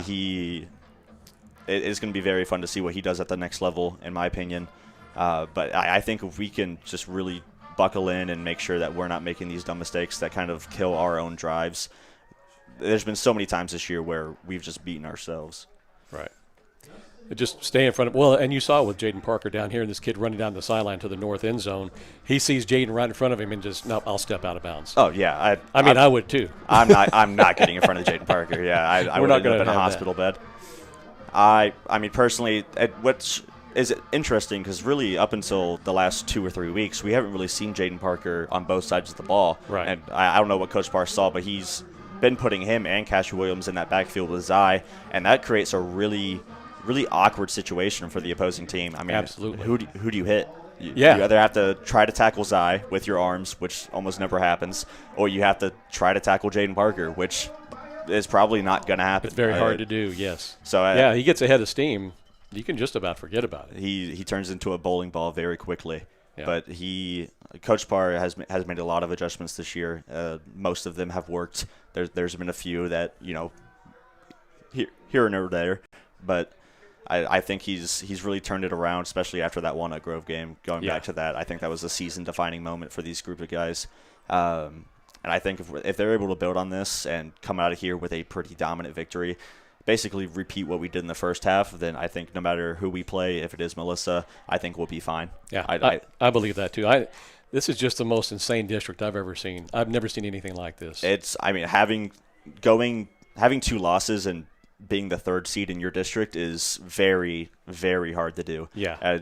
That's why we love Texas high school football, but man, it's brutal. It's wild. When your top 3 teams all make it to the 3rd round, that's very uncommon. Yeah, and the fact that we're going to have to play one of them in the quarterfinals and then go on to play another one of them in the semifinals, I believe. Yeah. It's an insane schedule that they had to go through this season. You see a team with 2 losses and the devastating loss to Walnut Grove, and you might think kind of what you're thinking about, in the postseason is what are your expectations? But you don't want to get too ahead of yourself. But ever since that Walnut Grove game, they really have turned it around and just kind of been dominant. And kudos to the staff. I mean, they took the loss, but they got these kids ready to go, and they have been performing ever since then. So I think we just stay the course, and I'll trust Seth Parr. The man has a ring, so he knows what he's doing. He does. He's a very good coach, and he's gotten this group of guys right. I believe that is going to do it for us here at the halftime update. We'll get back over to Phil and Blake right after this intermission when the second half kicks off here in Wichita Falls. At Farmers Bank and Trust, we offer banking solutions to help you through any season of life, from no-fee checking to our mobile app for easy on-the-go banking. From instant issue, tap-to-pay debit cards, to click switch, used to quickly, securely transition automated payments and direct deposits from one account to another, and much more. For your family, for your business, come home to Farmers Bank and Trust.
Okay.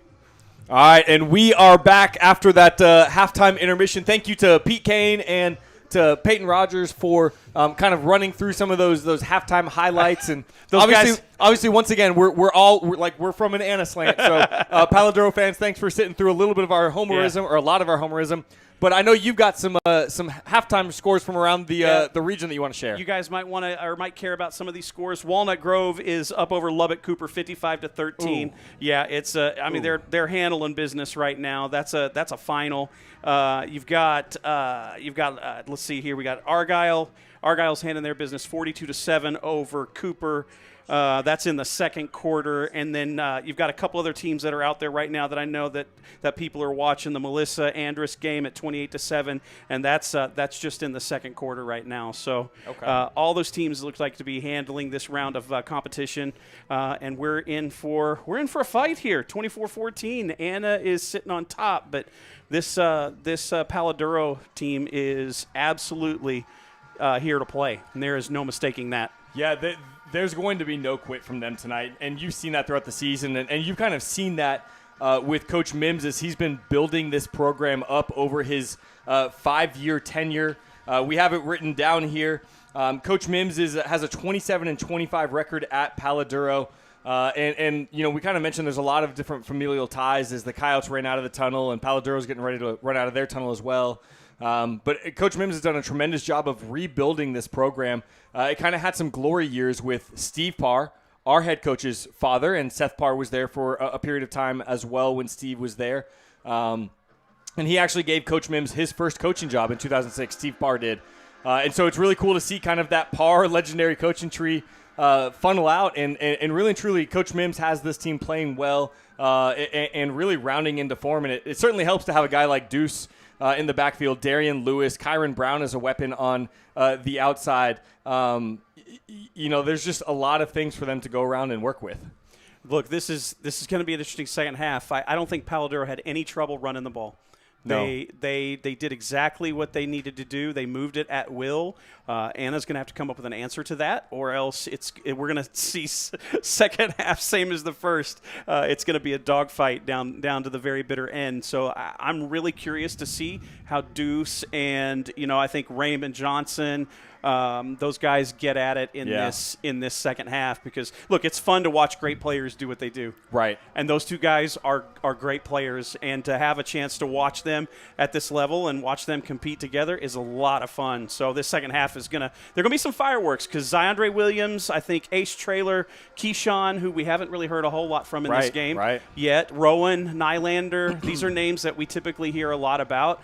We haven't mentioned Pharrell Brown yet tonight. Nope. And he's been pretty quiet. So there are a lot of names we haven't mentioned, but maybe we'll get to see some of this stuff take shape right now as we get ready for the second half. And we'll cut back to the field. Enough of you guys looking at a couple of bald guys in the booth. We'll get ready to get it back into action. The Coyotes here with the kickoff. Dez back. He's going to kick this one almost a sidewinder deep into the end zone, about 5 yards. And Kyron Brown's going to make the decision to return it. Pharrell Brown, there you go, out, follows him, and he's going to take him down at the 14-yard line. And so kind of on key, Kyron Brown's helmet comes off, and so if I'm not mistaken, he should have to sit out this first offensive play. Unless it's because it's a changeover. But either way, we hadn't talked about Pharrell Brown. There you go, Phil. There he is. Look, Pharrell is no stranger to this team. He from running back to special teams, this kid contributes just about every possible place he can. And there we see him on the special teams on kick return, making a great grab, bringing down their returner. All right, and so the Dons will have 86 yards to try and get into pay dirt with the score 24-14, 11:54 here in the third quarter. Deuce is going to take the snap. He fakes the handoff to Raymond Johnson, rolls out to his right. He's forced to roll back inside, and it's going to be Quan and Bassett Addison there, Jaden Parker there, just a lot of Coyotes surrounding Deuce and not giving him any room to run there. I love Colin Kwan, man. It's so much fun to watch that kid get out and play. Give him a little bit of action there in that tackle. That was fantastic to watch. All right, two receivers to the left and to the right for Deuce. He's going to clap his hands, take the snap, hand it off to Raymond Johnson off of the left side of the line. He spins off of Cash Williams and will be brought down by Jaden Parker. And it looks like they're going to give him a spot that should be It's going to be close. And they are going to give him the first down. They're going to give him the first down. From my standpoint, it looked like a little bit of a generous spot, but hey, we're way up here in the booth and not down on the field. But either way, it's going to be a first down. The Dons are going to look at their wristbands for the play. They're going to line up trips to the left side. Raymond Johnson to the left of Deuce. He's going to clap his hand, send Raymond Johnson in motion out to the right or to the left. They swing it out to him. And Cash Williams is kind of right there running him out of bounds, but not before he picks up 4 yards to bring it to 2nd and 6. And we have an injured Coyote down on the field. Looks like it's big number 55, Quan Young. We'll take a quick break, and we'll be back after they get the injury sorted.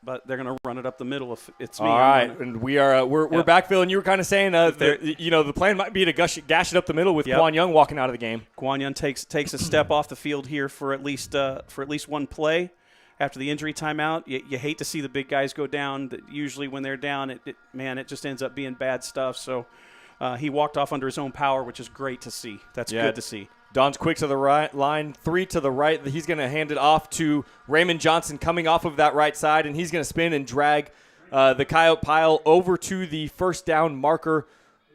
Look like Draylon McMahon, Jaden Parker, Bassett Addison in there as Bassett loses his helmet, but it's going to result in a first down for the Dons. Good hard run right up the middle. Yep. Shocker on that one, but that's look, you got to take advantage of the opportunities that are given to you, and that's a heads-up play. So the Dons will spread it out. Deuce takes the snap. He's looking left, hanging out in the pocket, looks back right. He's going to test Zay Flanagan deep, and just, oh my goodness. He overthrew him by about a mile, and that ball went about 1.5 miles in the air, if we're being honest. What an arm. What an arm by Julian Reese II. Some college program is going to come and get him. That traveled about 50 yards in the air pretty easily. On the big screen in the stadium was just a bit outside. So it'll bring up 2nd and 10. Trips to the left side. Julian Reese fakes the handoff to Raymond Johnson. He's going to keep it himself up the gut where he's met by Jaden Parker. And they're going to blow it for forward progress, and hopefully cooler heads prevail. Let everybody get up off of the pile. It's going to be a 3-yard gain there for Deuce. And, Caden Banks taking exception to something that was said. And a lot of jawing back and forth right here. People need to be moving away. This is where we need to have some discipline on really both sides here. Yes. This has been a good game. You don't want to see it devolve into something that's not. And certainly, like, both sides, very competitive. They want to fight and claw and scratch and get this victory. Coach Parr wants to hear some noise. Yeah, so it's going to be third down, and Deuce is going to have to go to the sideline after losing his helmet. And so we're going to almost go into that Wildcat formation, and they have, it looks like number 23, James, in at quarterback on 3rd and 7 here. Trips to the left. They're going to bring Kyron Brown in motion.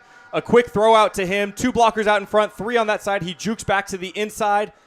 Makes one Coyote miss, and they're marking him very close to the first down. He may be about a yard short. We'll see on the ultimate spot here.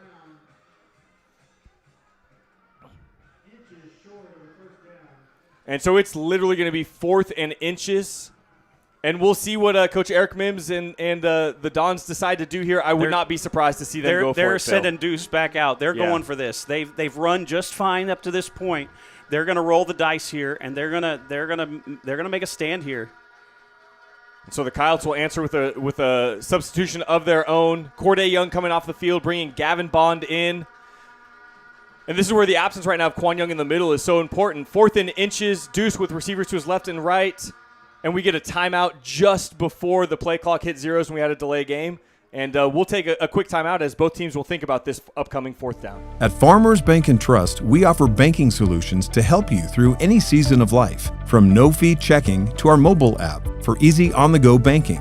From instant issue, tap-to-pay debit cards to click switch, used to quickly, securely transition automated payments and direct deposits from one account to another.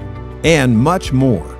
For your family, for your business, come home to Farmers Bank and Trust.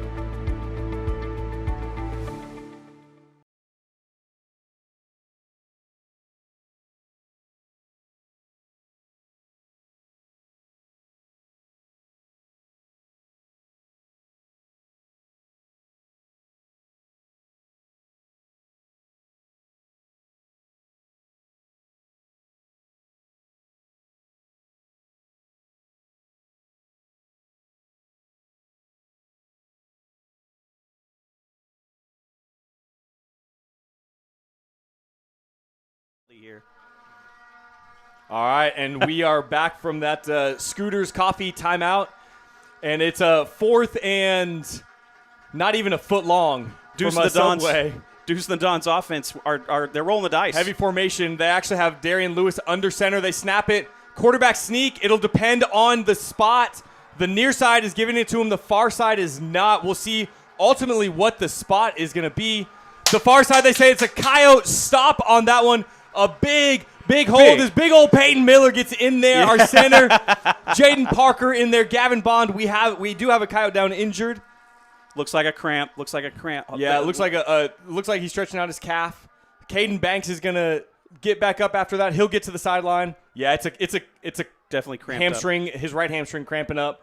Get that young man some pickle juice. But that is a big Coyote defensive stand. Yeah, that's what you love to see in a big moment. Look, some say like it's you're in the third. It's not. Is it that big of a moment? Anytime 4th down extending drives, anytime your team makes a stop like that, it's a big moment. A little bit of a momentum shifter. Yeah, and this is a chance for the Coyotes to go up 3 scores right here. A touchdown would put them up 3. A field goal keeps them up 2 scores. So Zai getting ready to operate in the shotgun, claps his hands. He takes the snap and he hands it off to Ace Trailer off the left side. He cuts back to the middle. And he's going to pick up 8 yards on that first down run. They can't go up until they do about 35 more yards worth of work, though. And the Dons aren't going to just go away or just simply give it to them. There's not going to be a little bullfight where they just lay the the Coyote running backs into the end zone. That's not going to happen. They're going to have to earn these points as they come down here. But it looks first drive with Ace Trailer looks like first half Ace Trailer. Yes. You love to see 8 yards on that first down. Zai going to clap his hands, and he fakes the handoff. He's got Spinks up in the seam just too high for Braden Spinks, as I knew he had to play there and might have gotten a little bit excited and throws it high over the head of Braden Spinks. Whew. Oh, Zai, that's one. You he had him on that right through the middle. He makes that catch. I think number 6 is that yes. Who's in the playing safety back there? Yeah, Noah Fargoza was there. He was ready to Spinks make a play. would have had to make him miss, and then after that it was wide open sailing. But it'll be 3rd and 2 for the Coyotes. He pitches it out to Ace Trailer, out to the perimeter, cuts back up inside, and he's going to get stopped short. But we have a flag down on the field. That's going to be a quick car penalty. Peyton had a little bit of the back of the jersey, I think, right there. Yeah, and immediately the Don sideline says, yes, we want to accept it. We don't want to leave a 4th and 2. No. Right? With these offenses, you don't want to give them just 1 or 2 yards. Ooh. You may not be able to hear that feedback at home, but the feedback in the stadium on the referee mic was hot right there. But the holding penalty will make it 3rd and 12 for the Coyotes. And, we were kind of talking about it. These offenses have been running the ball so well that 2 yards or less almost feels automatic, outside of that 4th down stop. And so Zai's going to get back into shotgun, 2 to the right, 2 to the left. Claps his hands. He's going to take the snap. It's a little bit high. He's going to pick it up after the fumble. And he's got Nylander wide open in the seam. All alone in the middle. The line of scrimmage. That's a touchdown. Rowan Nylander. That is your Melissa Feed and Seed touchdown. What a recovery. That's what we talk about with the athleticism of both of these quarterbacks. Zoolander getting it done, baby. Look at that. Deuce and Zai, just the athleticism to be able to focus on bad snaps and recover it and make plays. They've both done that tonight. This one results in a touchdown to Rowan Nylander. All alone. Had green grass all around him. Absolutely just a strike. Just a strike. Chaos. There was a jumbled snap. Zai just kind of kept his calm, stood up, found Rowan right over the middle, and the Coyotes strike for 6. So what looked like was going to be a broken play and a long 4th down for the Coyotes turns into a little bit of Ziondre Williams magic. The extra point is up, and it is through the uprights, and that will make it Anna 31. Kyron Brown nearly got a piece. Palo Duro 14. We will be right back after a short break.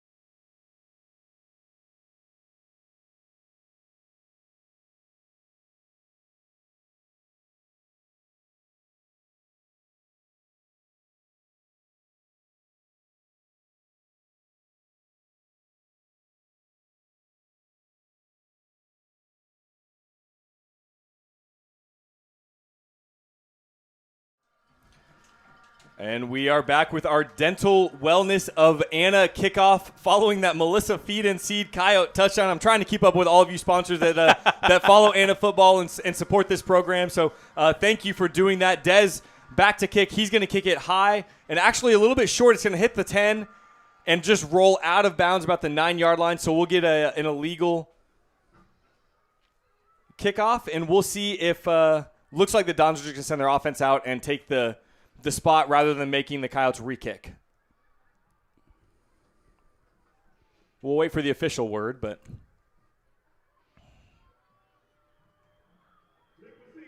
there you go.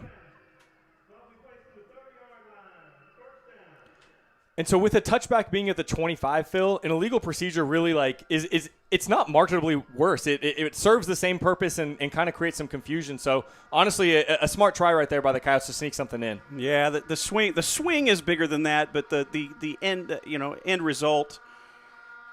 Oh, great block on the outside by Raymond Johnson. Woo. As I think that was Darian Lewis, number 22, coming from receiver in motion. On the carry for 4 yards, brought down by, looked like it was JoJo and Brennan were in on the stop. He sealed that edge, man. That was something else right there. Yeah, so Raymond Johnson with honestly a violent block. It's going to bring up a 2nd and 4. Dons with 3 to the left. They bring Darian Lewis in motion. Deuce takes the snap. He's looking to his left. 3 receivers out there in formation, and he hits Raymond Johnson all alone out of the backfield. Got room. And it's a foot race, and he's going to be brought down by Zay Flanagan with the touchdown-saving tackle. And they're going to throw a penalty for what looked like a horse collar, but the Dons are in business, Phil. Yeah, Zay. Look, that's the one thing Zay's going to have. Zay's got that speed. You won't in a foot race. You're not going to outrun him. But Zay did reach up, and it seemed like he grabbed the back of that back inside. We'll see if it was just the inside or just jersey. Yeah, that was it looks like they're waving the flag off. He might have just gotten the jersey. Yeah.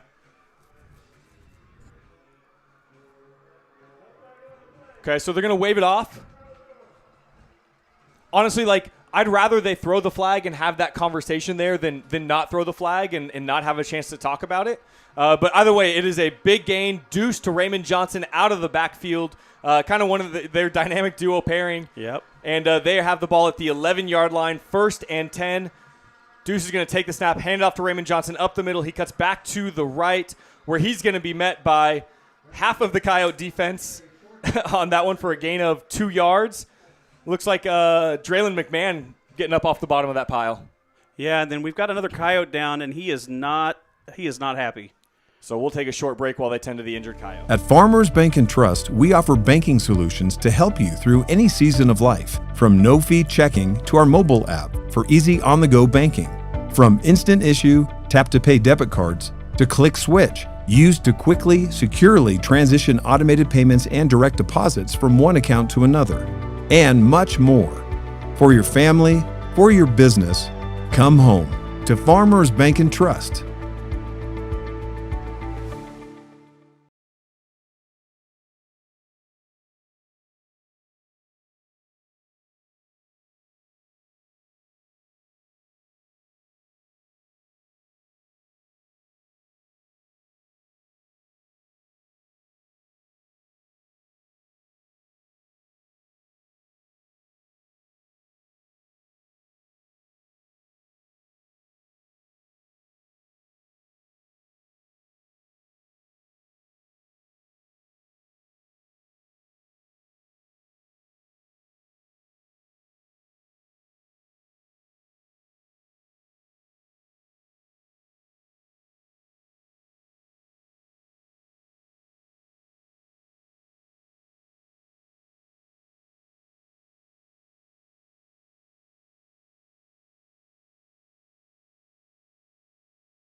All right, and we are back. That was Caden Banks down for the Coyotes. Looked like potentially a cramp as they were stretching that out, and we were talking.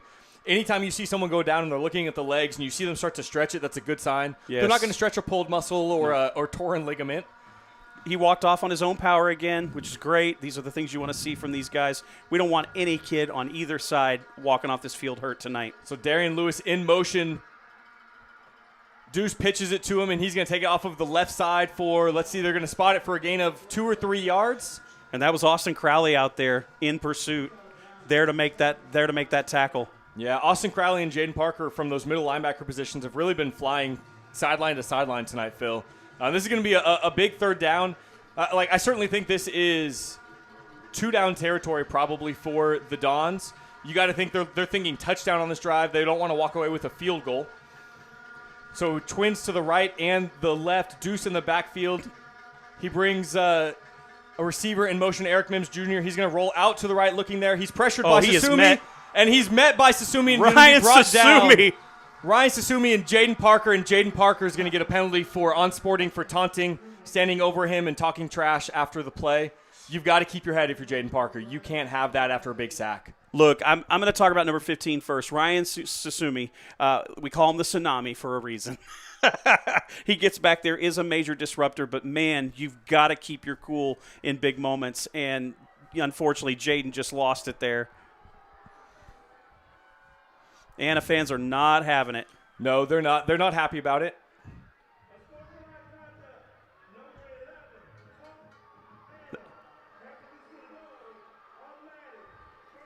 But one of the conversations and focuses in football is, like, obviously there's been some banter back and forth. And so at some point you could kind of feel this boiling up. But one of the focuses is that when a player's down on the ground, you can't come and just stand over them and kind of scream in their face. And so that's, that's kind of, in my opinion, from where I sit, talking to officials in the football world, that's kind of an easy penalty for them to throw. Your unit provides exactly what you need out of them. And then a little lack of discipline comes out, and it costs you. So heavy formation for the Dons on this first and goal. They hand it to Raymond Johnson up the middle, and he's going to gash his way to about the 1 yard line, looks like, where they're going to finally mark him down.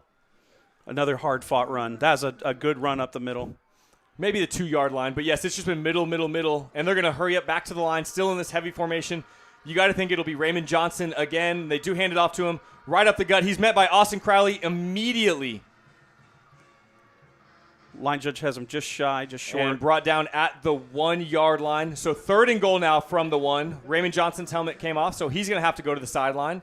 And that's going to bring on number 3, Amaria James, into the game. Draylon McMahon going to come out for the Coyotes as we see Quan Young and Peyton Miller back in there. Back together. In the center of that formation. This is a giant play. Like we said, this is going to be 4-down territory, but this is a giant play. Still in their heavy set formation.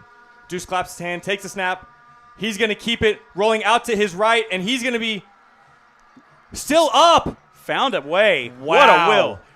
And he throws it just inside of his intended target. Incredible scramble by Deuce. Looked like- Absolutely incredible scramble.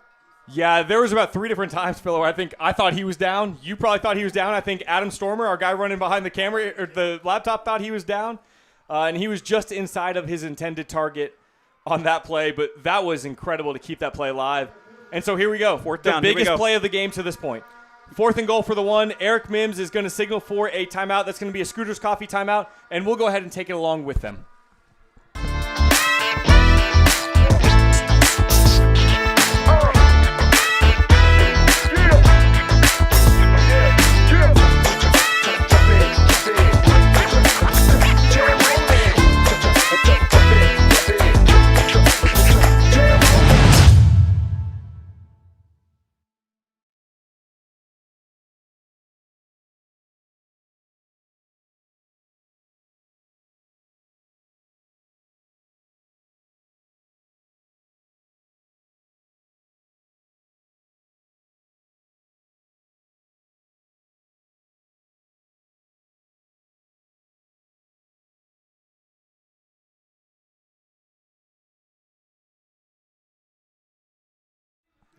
All right, and we are back following that. We're going to call it the Great Escape there by Julian Reese II.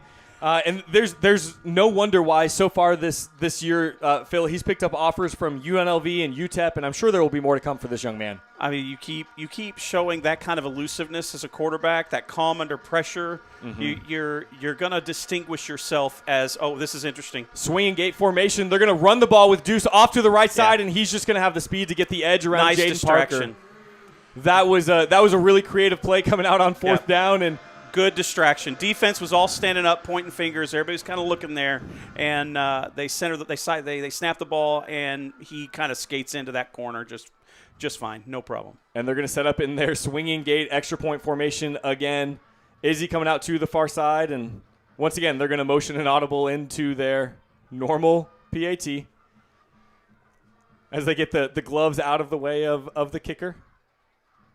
And Luis is going to be back for this extra point, trying to make it a 10-point ball game. There's the snap. The hold is good. The kick is up, and it is good. Your score, the Anna Coyotes 31, the Palo Duro Dons 21, 4:43 to go in the third quarter. We'll take a quick break. At Farmers Bank and Trust, we offer banking solutions to help you through any season of life, from no-fee checking to our mobile app for easy on-the-go banking. From instant issue, tap-to-pay debit cards, to click switch, used to quickly, securely transition automated payments and direct deposits from one account to another, and much more. For your family, for your business, come home to Farmers Bank and Trust.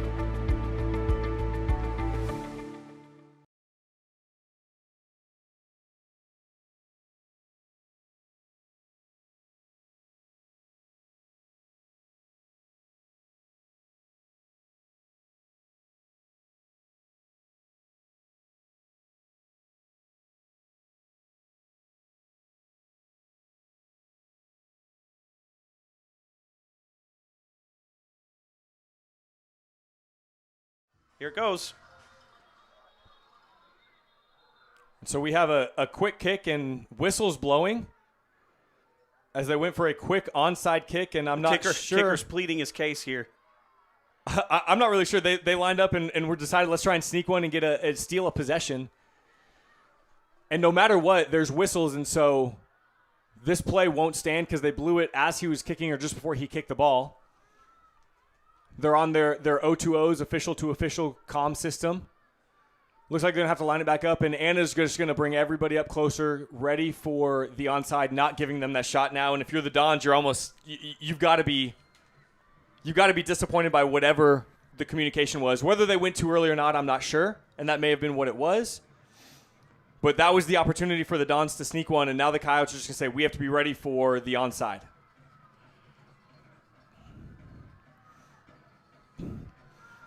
And so Luis Fuentes Navarrete will line up deep. Looks like he'll just kind of kick it away this time. And he'll kick that one deep to Israel Johnson, who's going to field it at the 5-yard line, coming up the near sideline, and he's just going to be taken down about the 18. And that's where the Coyotes will start this next possession, Phil. And so if you're Anna, you're up 31-21 with 4:39 to go. Do you change anything at all? It's been working so far. I mean, look, you're running the ball effectively. You continue to run well. Ace is getting 7.5 yards or so, 8 yards per carry. Look, and that's taking time off the clock. So, I think if you're Seth Parr, you're like, look, let's take our chances, keep throwing the ball, right? No need to change a whole lot here. Steady as she goes, right? Let's see this to the end. And if you're Anna, it's what lessons did we learn from the Walnut Grove comeback, where they came back on us? You know, did we learn the lesson to finish strong and not just kind of stop? As Zai fakes the handoff to Ace, and he's going to throw it to Rowan in the seam for an 11-yard gain on first down. That's a Coyote first down, a Heatherly Allstate Coyote first down. And so there you see it, kind of using some of that established running game, a little bit of play action, and Rowan just sits down wide open at the sticks. And this is why we aren't coaches. I've never pretended to be anything close to that. That is for sure. We're going to come back, twins to the left and the right side. Zai in the backfield with Ace. He's going to clap his hands. The snap is there. Fakes the handoff to Ace Trailer. He's got Rowan over the middle, pulls it down, waits for Rowan to find that second window, and he's going to be brought down at the 50-yard line. That's going to be a first down. He wanted Rowan much earlier in that route, but just kind of rolled out with him, remained patient, found another window, took advantage for a big strike. And that's been a huge development for Zai this season. We've seen more second and third windows throws from him this season than we have any other point in his career. And that's the growth you want to see in a quarterback, is that continued ability to be patient and not force something. He throws it in that first window. One of those linemen's going to get their big mitts up in the air, and they're going to knock it down. So it was a smart decision.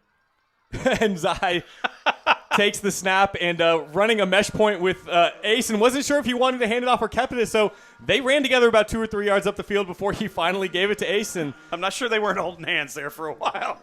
Hey, whatever it takes, right? And that's going to be a first down for the Coyotes at the 36-yard line. And Zai's going to look to the sideline. They're going to get the play call in and staying in this huddled up formation, not doing as many hand signals, more of the boards. And Zai comes to the line in the same formation we've seen all night long, spreading the Dons out. Their defensive line a little bit closer in, fakes the handoff to Ace. He's going to test the outside to Cormon. Just a bit too wide for the freshman receiver, out to the far sideline. Falls incomplete. Going to be 2nd and 10 now for the Coyotes. Yeah, Cormon is a little bit hungry. Hadn't had as much action in this game. Him and Keyshawn Miles, they're on opposite sides of the field. They normally are heavily involved in this offense. And look, over the last few weeks, Seth Parr has dialed up a very different looking team. Yeah. So Ace and Zai in the backfield. Zai's going to clap his hands. He takes the snap. He's going to hand it off to Ace right up the gut. And they're going to give him 4 yards on that carry, and it's like remember the Titans, Coach Boone. It's like Novocaine. Just give it time. Just give it time. Colton Tucker gets up just a little bit slow there, limping, favoring. It looks like his left side. I can't quite tell. Dude, that kid's been really tough these last few weeks. Very tough. He has. Colton Tucker has stepped up his game in the right time of the season, and it's been really cool to see.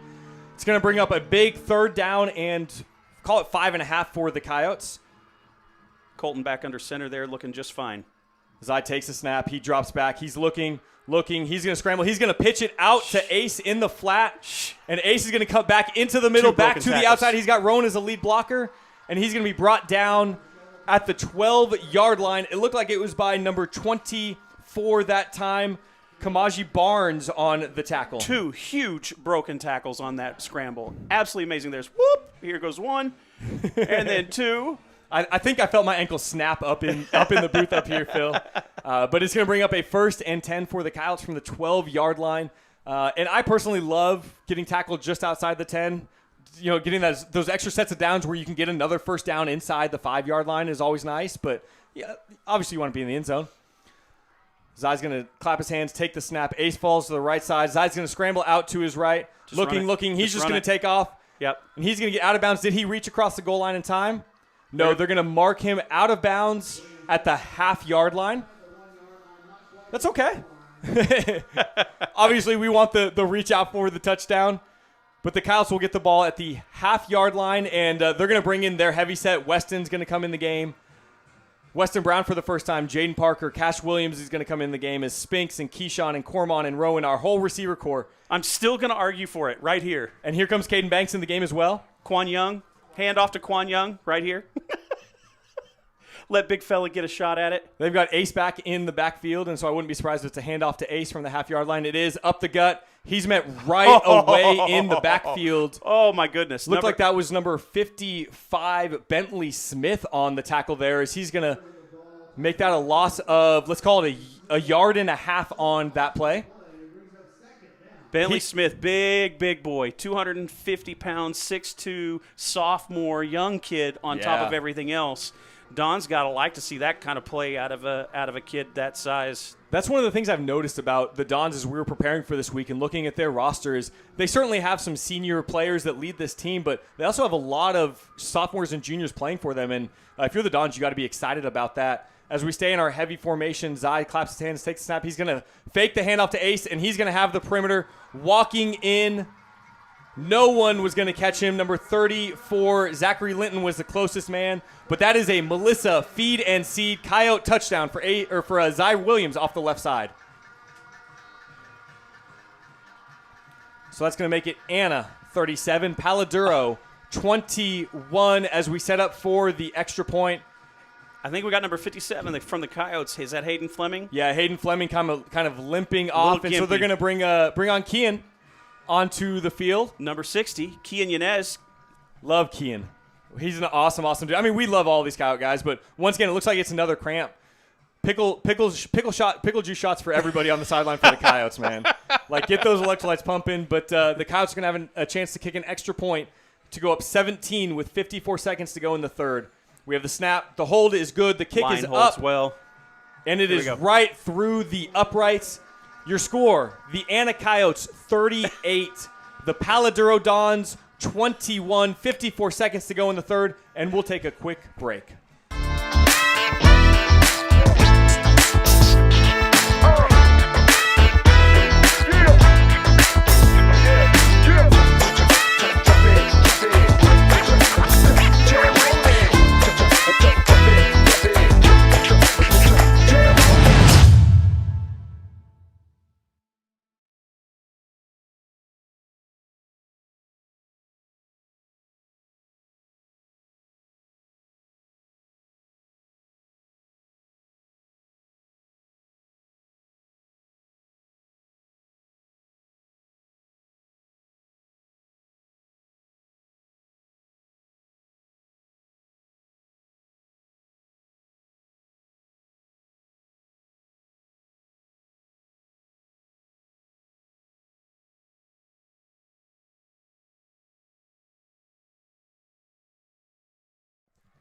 All right, we are back for our Dental Wellness of Anna kickoff. As Dez gets ready, I wouldn't be surprised to see him boot out the end zone, or honestly, the illegal procedure, just kick it to the 10 again and see what happens. Here comes the touchback merchant. Touchback merchant swings that big old leg of his. Good kick. It's going to land at the 6-yard line where Kyron Brown's going to take it off of that right side, and he's going to get out of bounds at about the 27, 28-yard line, and that's where the Dons will start their drive. Rolling the dice with the kickoff a little bit. Yeah, I think that talking to Coach Rod and some of these guys coming into it, they talked about how they were gonna give a myriad of looks all season long. It's kind of just been, hey, Des, just kick it out the back. You have the length strength, just do that. Kick it out of the back. Obviously, I know we've got some wind and he's kicking into the wind a little bit, but just giving him some different looks to make him think about it. But the Dons will come out with trips to the right side of the formation. Deuce will take the snap. He'll hand it off to number 23, where he's going to be met immediately by Austin Crowley and Jaden Parker. And that's Amaria James there with a gain of 2 on that first down run. Yeah, Jaden Parker wrapped him up real quick, and then Austin Crowley came in to kind of help finish it off. And here we go. They're back to snap the ball fast. So we'll have now trips to the left side. At some point, you got to know the Dons have got to take a shot and try and create something with some quick strike offense. And if I roll back to pass here, And Amaria James just out of the backfield all by himself. Austin Crowley chases him down from behind, but not before he gets about 30 yards on that one to the Coyote 40-yard line. A first down for the Dons. Clever play, pull the action. That guy comes around on that left edge, leaves him wide open. That's been last two drives. They've snuck that running back out of the backfield, and they've clearly seen that as a threat. As Deuce takes the snaps, looking over the center, he's going to throw it deep to Kyron Brown, who's just wide and hauls it in, open, and he makes the diving catch. And there is your quick strike, as they will get the touchdown with zeros on the clock in the third quarter. That'll make it 38-27 as Deuce with the, what was that, a 35-yard strike right there to Kyron Brown. They're going to line up in their swinging gate formation all night long. They'll keep doing it, keep testing it, try and sneak points out on the Coyotes. But that was a big strike to Kyron Brown, their 6'2" junior receiver, who I believe he's got an offer from UTEP that he holds right now. Good hands. I mean, look, he had to catch that ball falling away from him, and that was no problem for him. And that kick is up and good through the upright. So our score heading into the fourth quarter is the Anna Coyotes 38, the Palo Duro Dons 28. We will see you on the other side of this break for our final quarter from Wichita Falls. At Farmers Bank and Trust, we offer banking solutions to help you through any season of life, from no-fee checking to our mobile app for easy on-the-go banking. From instant issue, tap-to-pay debit cards, to click switch, used to quickly, securely transition automated payments and direct deposits from one account to another, and much more. For your family, for your business, come home to Farmers Bank and Trust.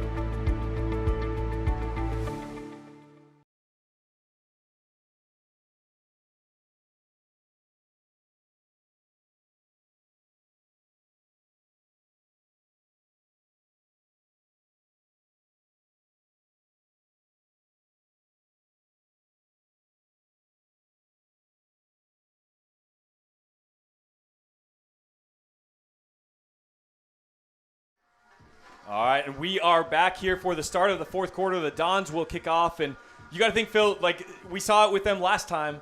They tried that onside kick, and so the Coyotes, they need to be ready for it. Without a doubt. I'm looking. This is the kind of game where you got to take advantage of every single opportunity you can get for yourself. Coyotes have to be aware. So I'm going to call him LFN. Luis Fuentes Navarrete is going to line up, and he's going to kick this ball boot. deep. And Izzy's just going to fair catch it at the 4-yard line, and so the Coyotes will start with the ball at the 25 to start their opening drive of the fourth quarter. And if you're the Coyotes, it's like Novocaine. We talked about it. Coach Boone from Remember the Titans, just let it keep working, right? Just let it keep working. Actually, I'm surprised that we're not testing those run backs. We're not testing on the kickoffs, running it back more when we get to field it in the field of play there.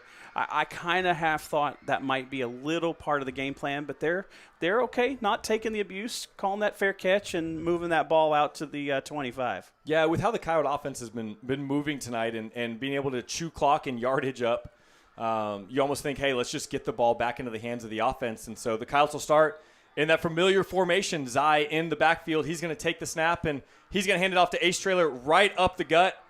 Not a whole lot doing this time. As the Dons were ready for that one, they absolutely collapsed on that run and hold him to just a 2-yard run on first down. And I know some of the Coyote fans in the stands got a little bit excited, felt like maybe there's a little bit extra, but, you're taught play to the whistle, don't give up yardage with the modern play of pushing the pile constantly. You really can't give up that ground until you know the play is absolutely over.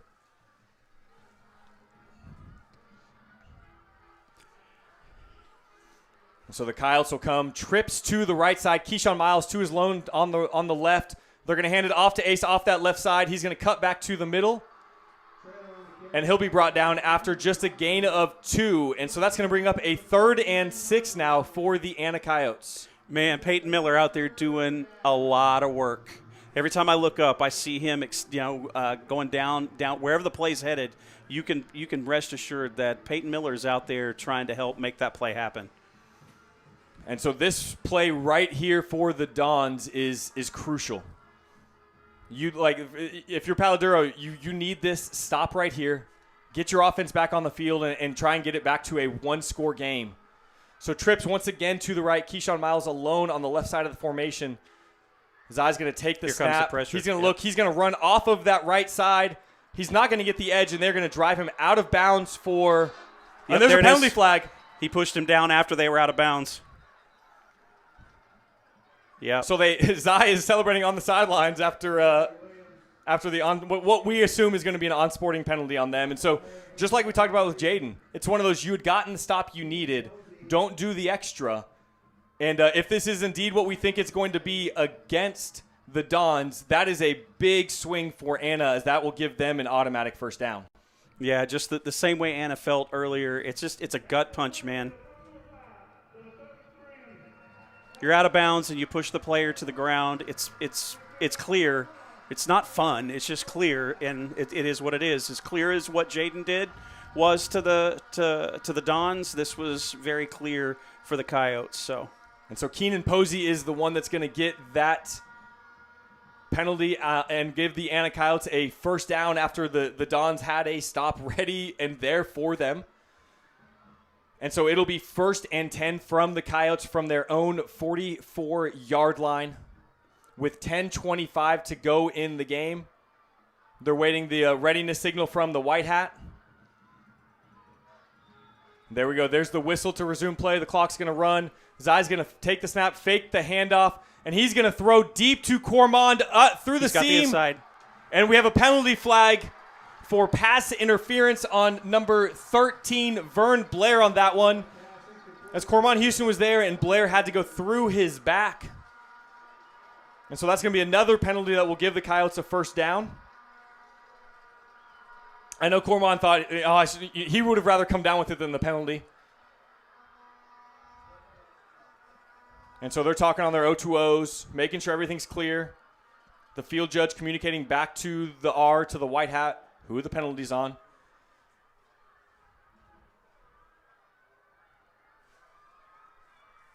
I'm not sure why this one is taking as long as it is.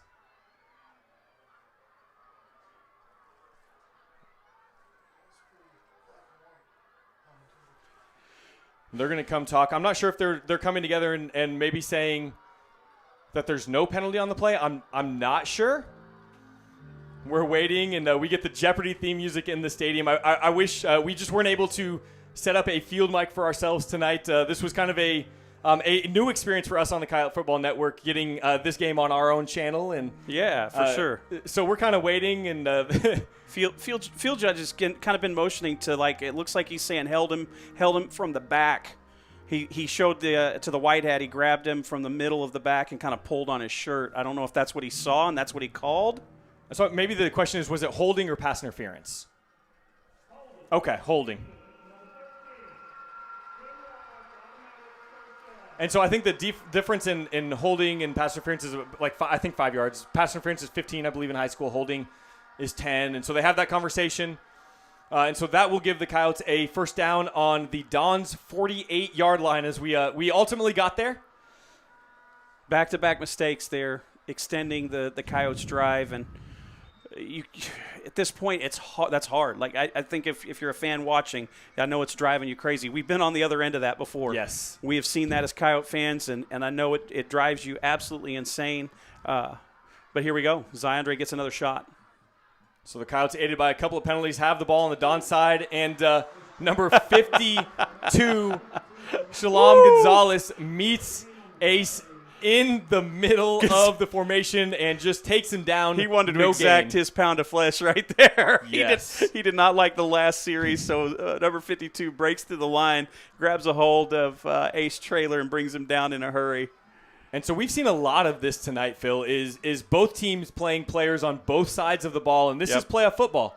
The best players are going to get snaps during the game because it's win or go home, everything on the line. And that one, Shalom Gonzalez comes over to the defensive side of the ball as Zai takes the snap, fakes the handoff. He's going to test it to Keyshawn, and it's going to be incomplete.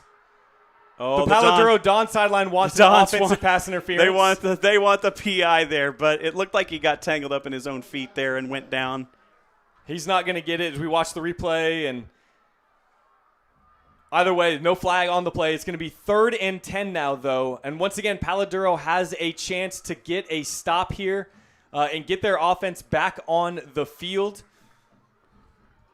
As you got to imagine, if this stays 3rd and 9, if it goes to 4th and 9, 4th and 10, you'd probably see Coach Parr punt.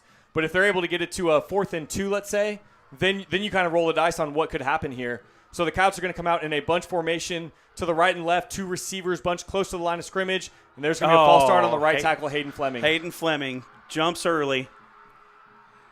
Ziondre approaches him really quick, taps him on the helmet, says, "Look, we can't have it. Can't have it." Yep, but he's also going to tell him, "Hey, we can't have it, but we can't have it affect your next play." Yeah, now it's back at it. So 3rd and 15, 9:30 to go in the game. The referee's going to run the play clock. And we're going to wait for the Coyotes play here. I still can't rule out an ace trailer run up the gut at this point. Not the way this has been going. But the Dons got a couple extra guys right there in the middle of the formation. Now it looked like they're going to bring pressure. As the ball is snapped, they do in fact bring pressure. Zai's going to step up in the pocket. He's going to throw it deep to Braden Spinks. And it's going to fall incomplete. No flags on the play, and that's going to bring up a 4th and 15. Here comes the kicking team. And certainly that's that. At this place in the field, when you're on your own side of the field, 4th and 15, you gotta go for it. Or I mean, sorry, you gotta go for the punt, not go for the first down. And so Deshaun Porter will come out. I appreciate that clarification. Most people probably didn't understand the direction, but I think I'm with you. This is solid football right here. Deshaun gets off a decent shot here. Fair catch by Raymond Johnson, and this has probably been Deshaun's best punting night of the season. We've seen him kind of almost flip the field on 2 different kicks tonight. And so the Dons will take over from their 13-yard line, and we will take a quick break.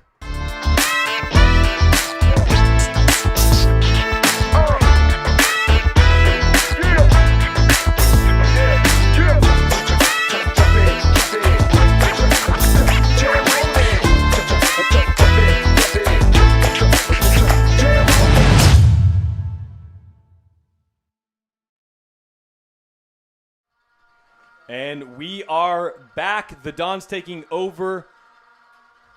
Empty backfield. Not sure what's going on. The far side judge blows the play dead.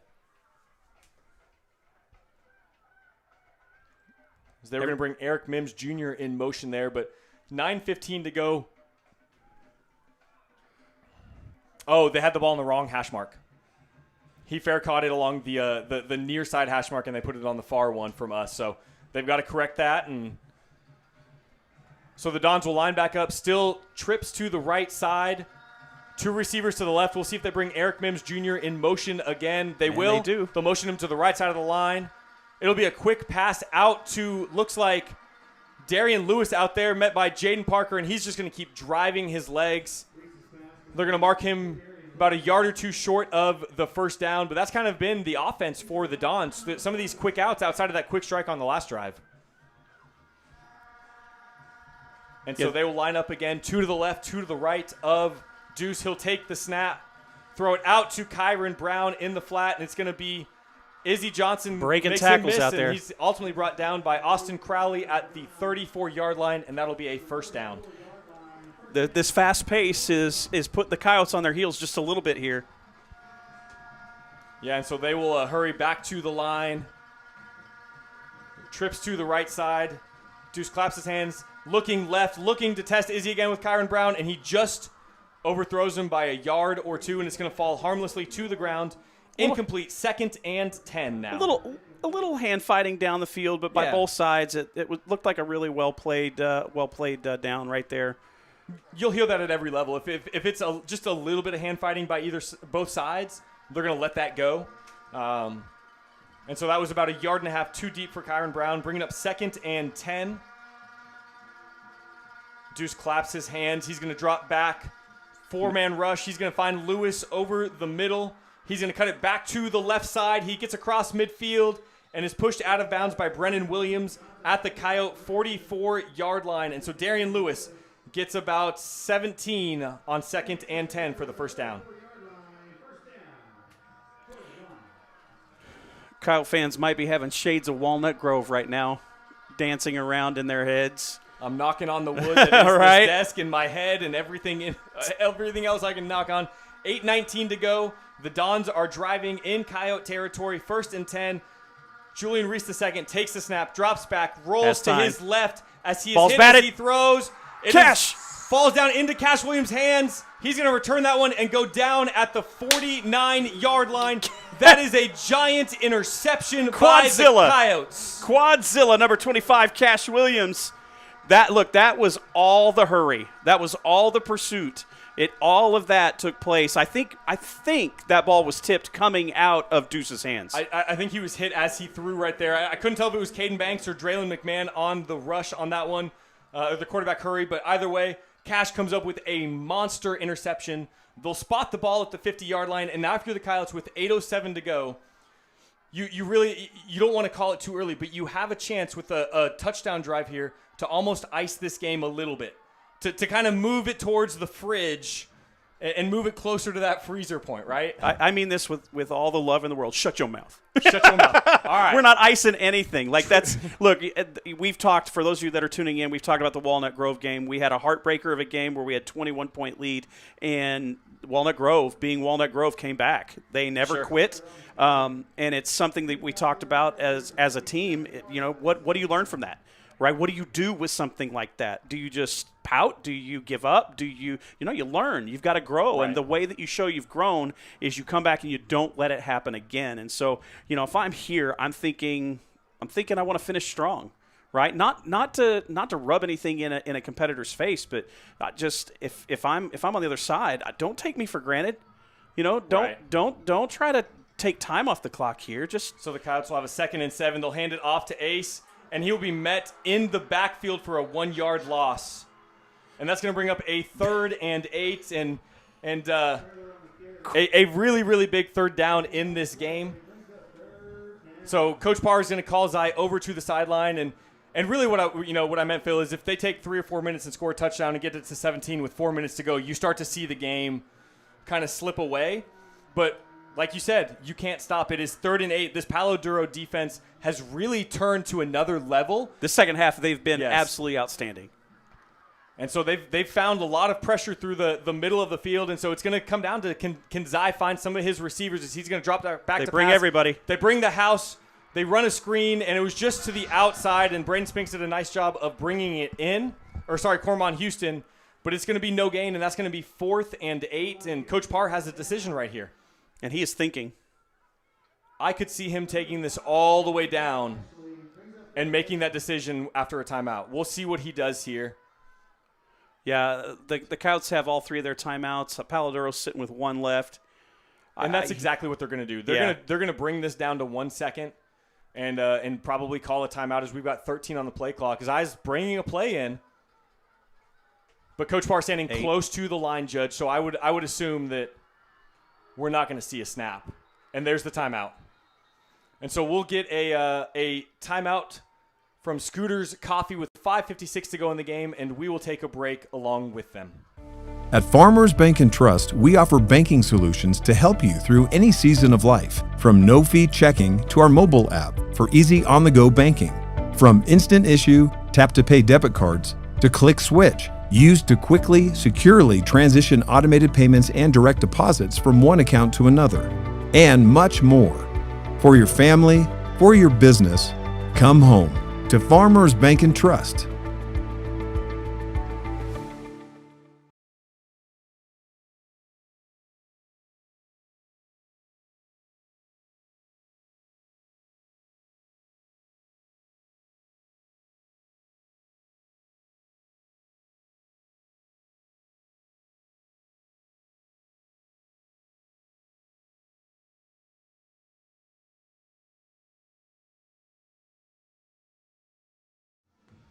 And we are back as both teams take the field, and the Coyotes are lined up with Deshaun Porter back to punt the ball. We got a ball game, Blake. We got a ball game. We sure do.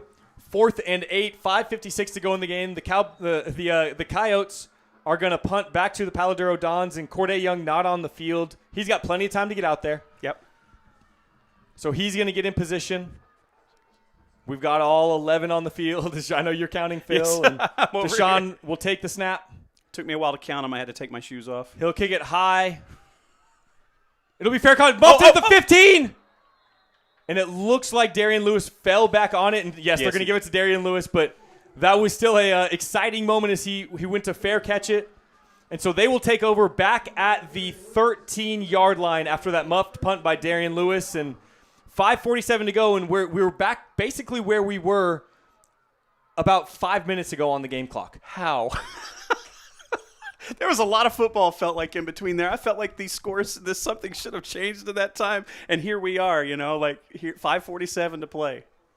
And Oh, so my if you're goodness. Palo Duro, it's 5:47 to your season, It's right? a- This is a must, And almost it's a lot of must-score football. drive. That's a lot of time on the clock. There's a lot of time, but if you're the Dons, you got to think we need at least a field goal here.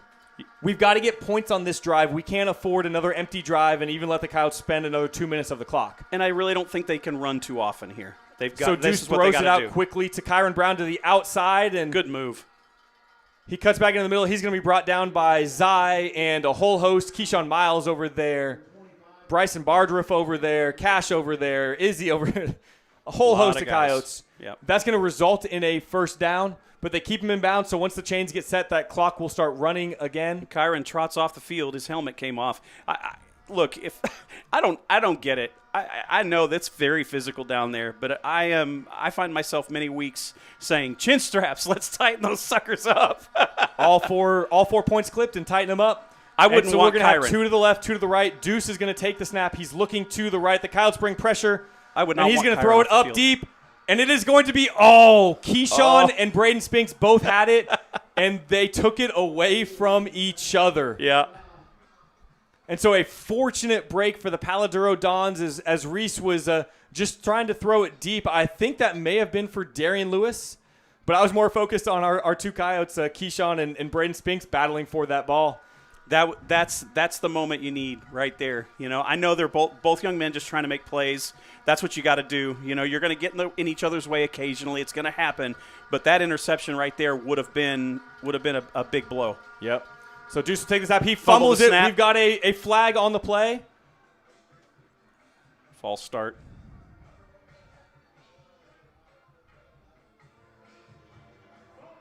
And it is indeed. False start by the wide receiver, Kyron Brown. And so that's actually a big break for Palo Duro. As that fumbled snap, the Coyotes were going to get pressure and have a chance to put Deuce down in the backfield and make it 3rd and long. Yeah. Instead, it'll be 2nd and 15. 5:22 to go in the game. 2 receivers to the left and the right. Raymond Johnson in the backfield along with Julian Reese II. He's going to take the snap.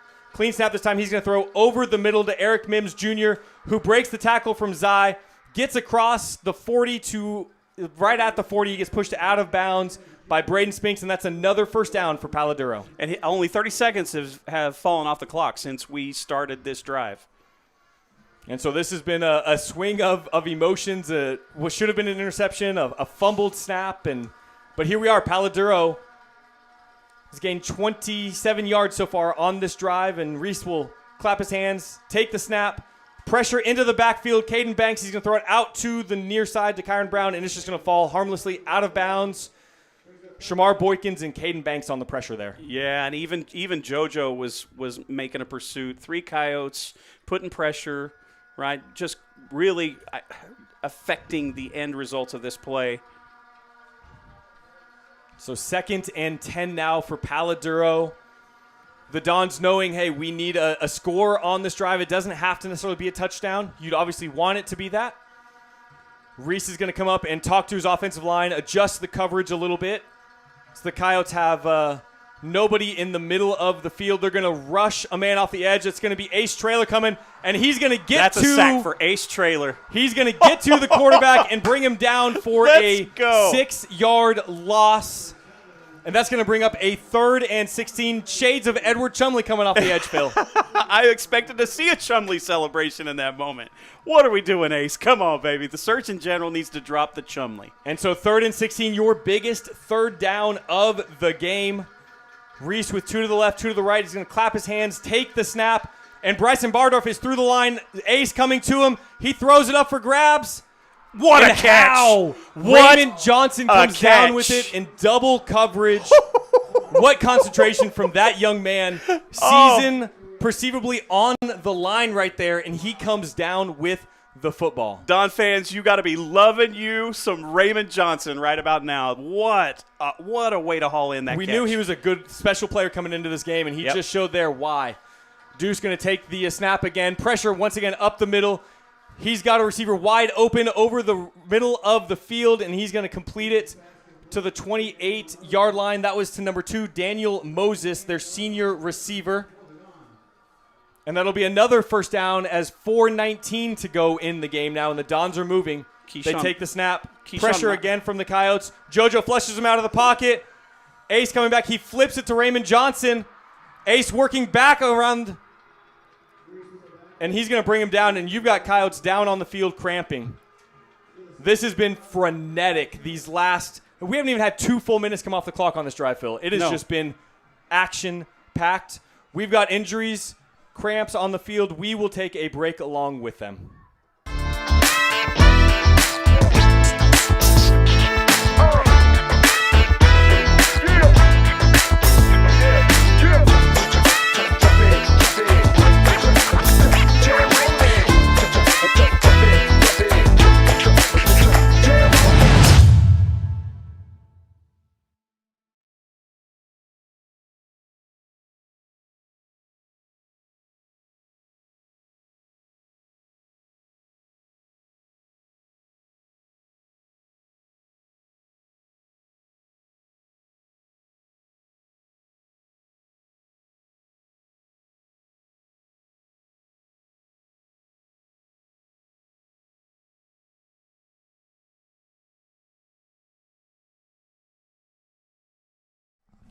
And so Bryson Bardriff and Draylon McMahon are going to limp off the field with some cramps.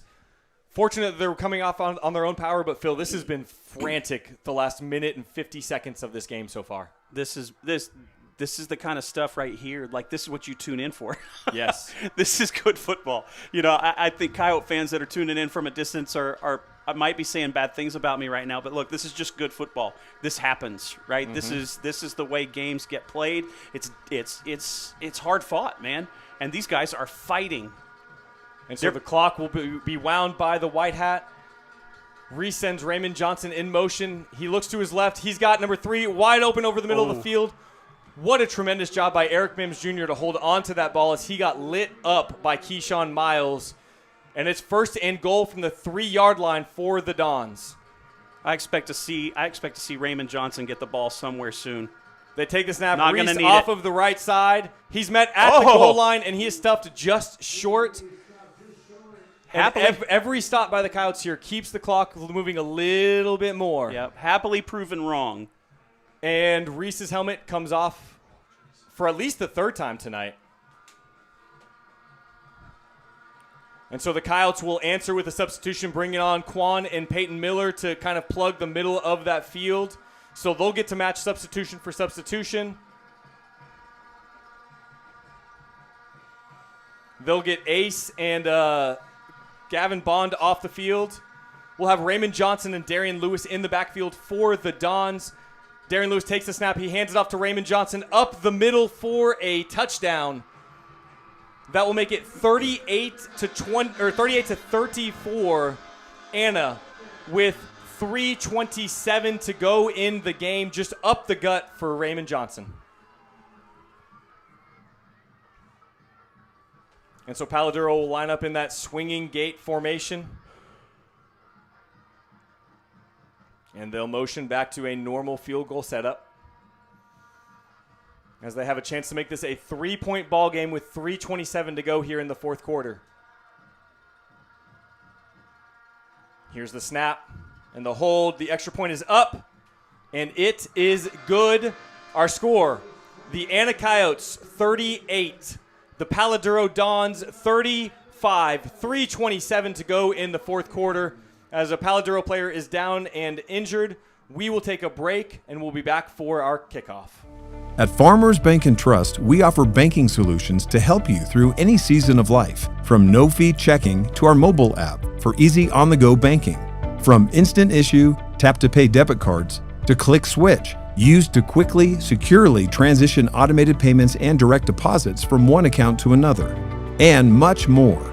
For your family, for your business, come home to Farmers Bank and Trust.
All right, guys, we're back after the quick break from Farmers. Look, Aranda Escobedo is the guy that went down at the end of that last play, but he's walking off with a little bit of help from his teammates and looks to have made the sideline, and so we hope and pray for good things for that young man. Kickoff is on the way. We'll give it back to Blake Grundy here. Give us a little play-by-play action as we get started. All right, there you go. Luis Parentes Navarrete is back for the kickoff. He's going to boot it deep. Zai actually back to return. He fair catches that one. As the Coyotes were set up for an onside kick return. Just don't want to let them sneak any extra possessions into this game. But 3:27 to go. Anna 38. Palo Duro 35. And if you're the Dons, you're thinking all of the momentum is on our side. A couple of big stops in a row. We've cut this lead from a 17-point game to a 3-point game. And if you're Anna, the question now is, did we learn our lesson against Walnut Grove? Right? We are up with 3:27 to go. Anna is still in the driver's seat of this game. They still have the opportunity to make plays on offense and kind of dictate this game. I think a touchdown would obviously go a huge way. As the Coyotes come out onto the field, they're going to line up in a bunch formation, 2 to the left, 2 to the right, everybody near the line of scrimmage. Keyshawn and Braden are up there on the opposite sideline. Zai takes a snap. He rolls out to the right side on a quarterback keeper, and he's going to be brought down after a 4-yard gain. And that'll bring up 2nd and 6 for the Anna Coyotes from their own 29. As the clock continues to run, and you've got to think if you're Coach Parr, it's not that you're playing the stall game, but you're not in a hurry to snap this ball immediately after the play ends. There's no reason to try to give them the ball back with any amount of time if that is what happens, right? So you've got to play the clock here. You know, before you thought maybe take a shot, see if you can put it out of reach. But now we're at the point in the game where this is close. This has changed the landscape of the game. The Dons have done their job. They're pulling back within striking distance. So Zai back in the shotgun formation, takes a snap, hands it off to Ace. He cuts it back off of that right side into the center of the field. He's going to pick up maybe 1 yard on that run. And I can guarantee the Coyotes will let this thing run down to the 2-minute timeout unless the Dons call a timeout here. This clock is running. The Dons have 1 timeout remaining. Anna has 2. They don't need to snap it on this side of the 2-minute warning. And Coach Parr and Zai look at the clock, and that's something what they're going to do. Don't snap the ball on this side of the 2-minute warning.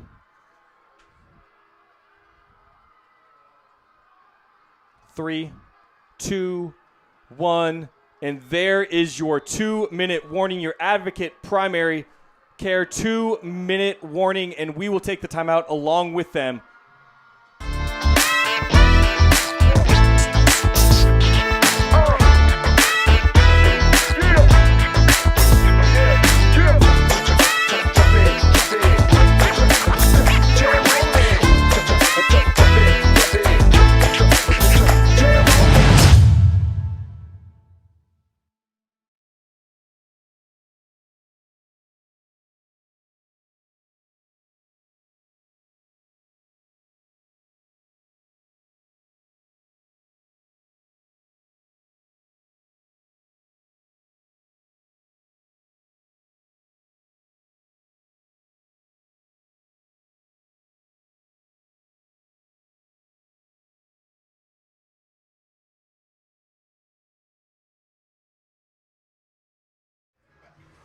And we are back with this monumental 3rd and 5 play. Huge play right here. Wichita Falls Memorial Stadium. Zai in the shotgun. He's going to take the snap. He fakes the handoff, pumps, throws over the middle to Rowan, and it is high and incomplete. A throw in the middle. Throw over the middle will bring up a 4th and 5, a minute 57 to go. And if you're the Coyotes, you we're gambling there, hoping to catch the Dons selling out for the run. And so the Dons are going to take over as Deshaun Porter's going to go back to punt. 1:57 to go in this game. They have 1 timeout. And this is becoming a classic football game right here. The snap is back. No real pressure. Deshaun's going to punt it. Gets a good kick. They're not even going to field it after the last muffed punt. And it's going to get a Coyote bounce, and they're going to fall on it. Looks like it was Darian Lewis. Yep, Darian Lewis falls on it at the 29-yard line. A minute 47 to go. The Dons will take over. 71 yards to take the lead. Look, if I'm the Dons, I'm looking to do what's worked all night, right? Deep threats, take your chance on a deep shot, or reverse field. Reverse field, they've gotten the Coyotes for big chunks. We'll see what happens here. See if the Coyotes are prepared and ready for that. And so this is without a doubt the biggest drive of Julian Reese II's career. Down by 3, a minute 47 to go. The ball in his hands, and I don't know if you're a Don fan, there's no one you'd rather see with the ball than Deuce. He's going to move Darian Lewis in motion. He's going to take the snap and throw it out to Darian into the flat. Jaden Parker's going to drive him out of bounds after a 5-yard gain. And it'll bring up a 2nd and 5. And the biggest thing for the Dons, you get 5 yards, and the clock stops, and only 4 seconds came off of there. Kyle fans here are looking for the maturity, right? They're looking for this defense to show some maturity, to step up and make a huge stop. There's the snap. He swings it back out to Darian Lewis again in the flat. And so far, the Coyotes are just giving that underneath to them. And so 2 plays, 8 seconds, 11 yards, 12 yards, and a first down for the Dons. And they've got the ball at the 41-yard line. 2 to the left, 2 to the right. Julian Reese in the backfield. He'll take the snap. He'll hand it off up the middle to James, who will get about 6 on that run, and the clock will continue to run. A minute 28 to go in this ball game. The Coyotes will bring 3 up on that line, rather. Linebackers close to the line of scrimmage, and we're going to get a false start by number 60, Aaron Pineda, for the Dons. Look, here's the question. I didn't do enough homework on this, I'll admit, but what's the field goal range? Right? Where are you thinking you got to get if you are the Dons to possibly tie this game if it comes to that? How close do you need to get in order for their kicker to be successful? I'd imagine you'd probably think the 35-yard line, or 35-yard field goal, so the 25, about 18 to 20-yard line would be something that would be safe. I don't know his max range. The officials are going to come together and talk, and I think because it's a false start under 2 minutes. Is there a runoff? Maybe either a 10-second runoff or they have to use their last timeout, I think. So we're going to wait and find out. But either way, that would be a big development if the Dons have to spend their last time out here to not have 10 seconds run off. But I could also see Eric saying, just take the 10 seconds off. Let's keep the timeout.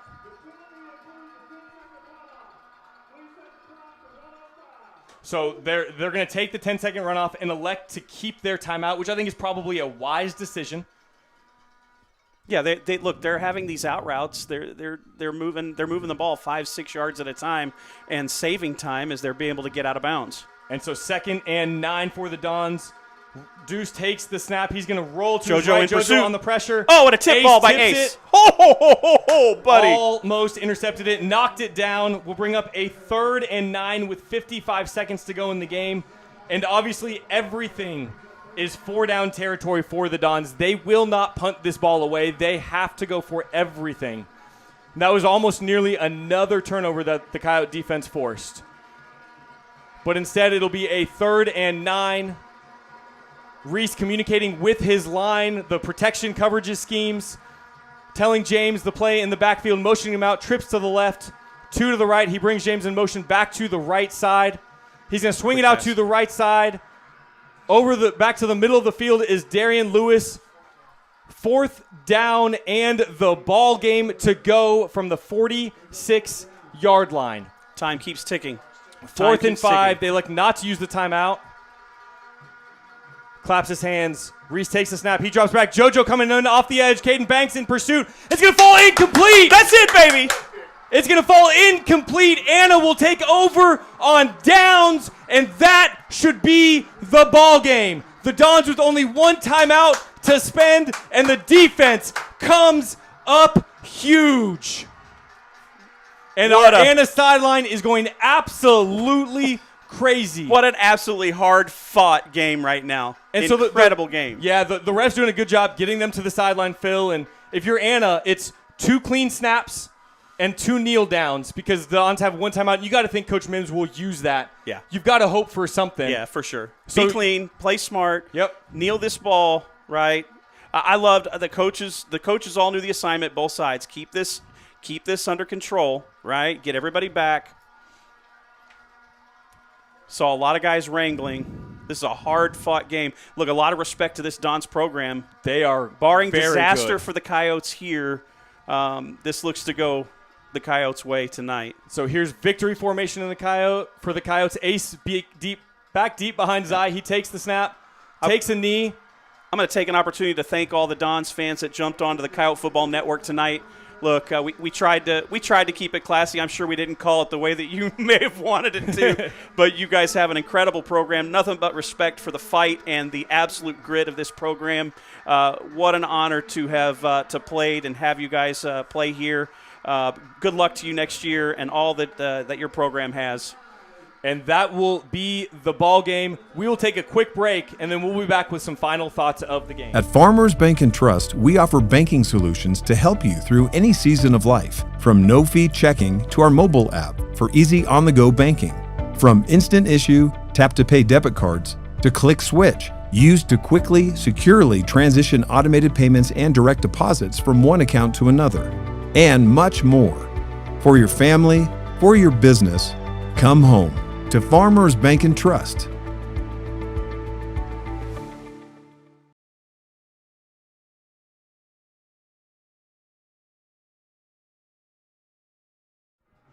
And that will be your ball game. Your Anna Coyotes 38, the Palo Duro Dons 35. The Anna Coyotes survive the area round championship, and they will move on to play football after Thanksgiving. If you're Palo Duro, you have to hold your head high, though, in my opinion. I know Phil said thank you. He's running down to the field to get some post-game interviews for our network. But for all the Palo Duro fans, I will echo what Phil said. Thank you for joining us. Thank you for tuning into the live stream. I apologize that I know I got some of the names wrong, but we had so much fun broadcasting this game. And it was just a wonderful, wonderful time. I could not be more thrilled that we had the opportunity to host this game on the Coyote Football Network. And to all of our fans in Anna, if you haven't done so, please subscribe to our YouTube channel. It costs you no money. The goal of our channel is to encourage, elevate, and highlight the hard work of these young men and to call them up and motivate them up to something that is even greater than just football. And so your subscriptions help do that. It costs you nothing, but it allows us to just continue to love on and encourage these players. For Phil Morgan, Adam Stormer, Peyton Rogers, Eric Smith, Matt Tucker getting game footage on the sideline, I am Blake Grundy. Have a great night, be safe, and go Coyotes.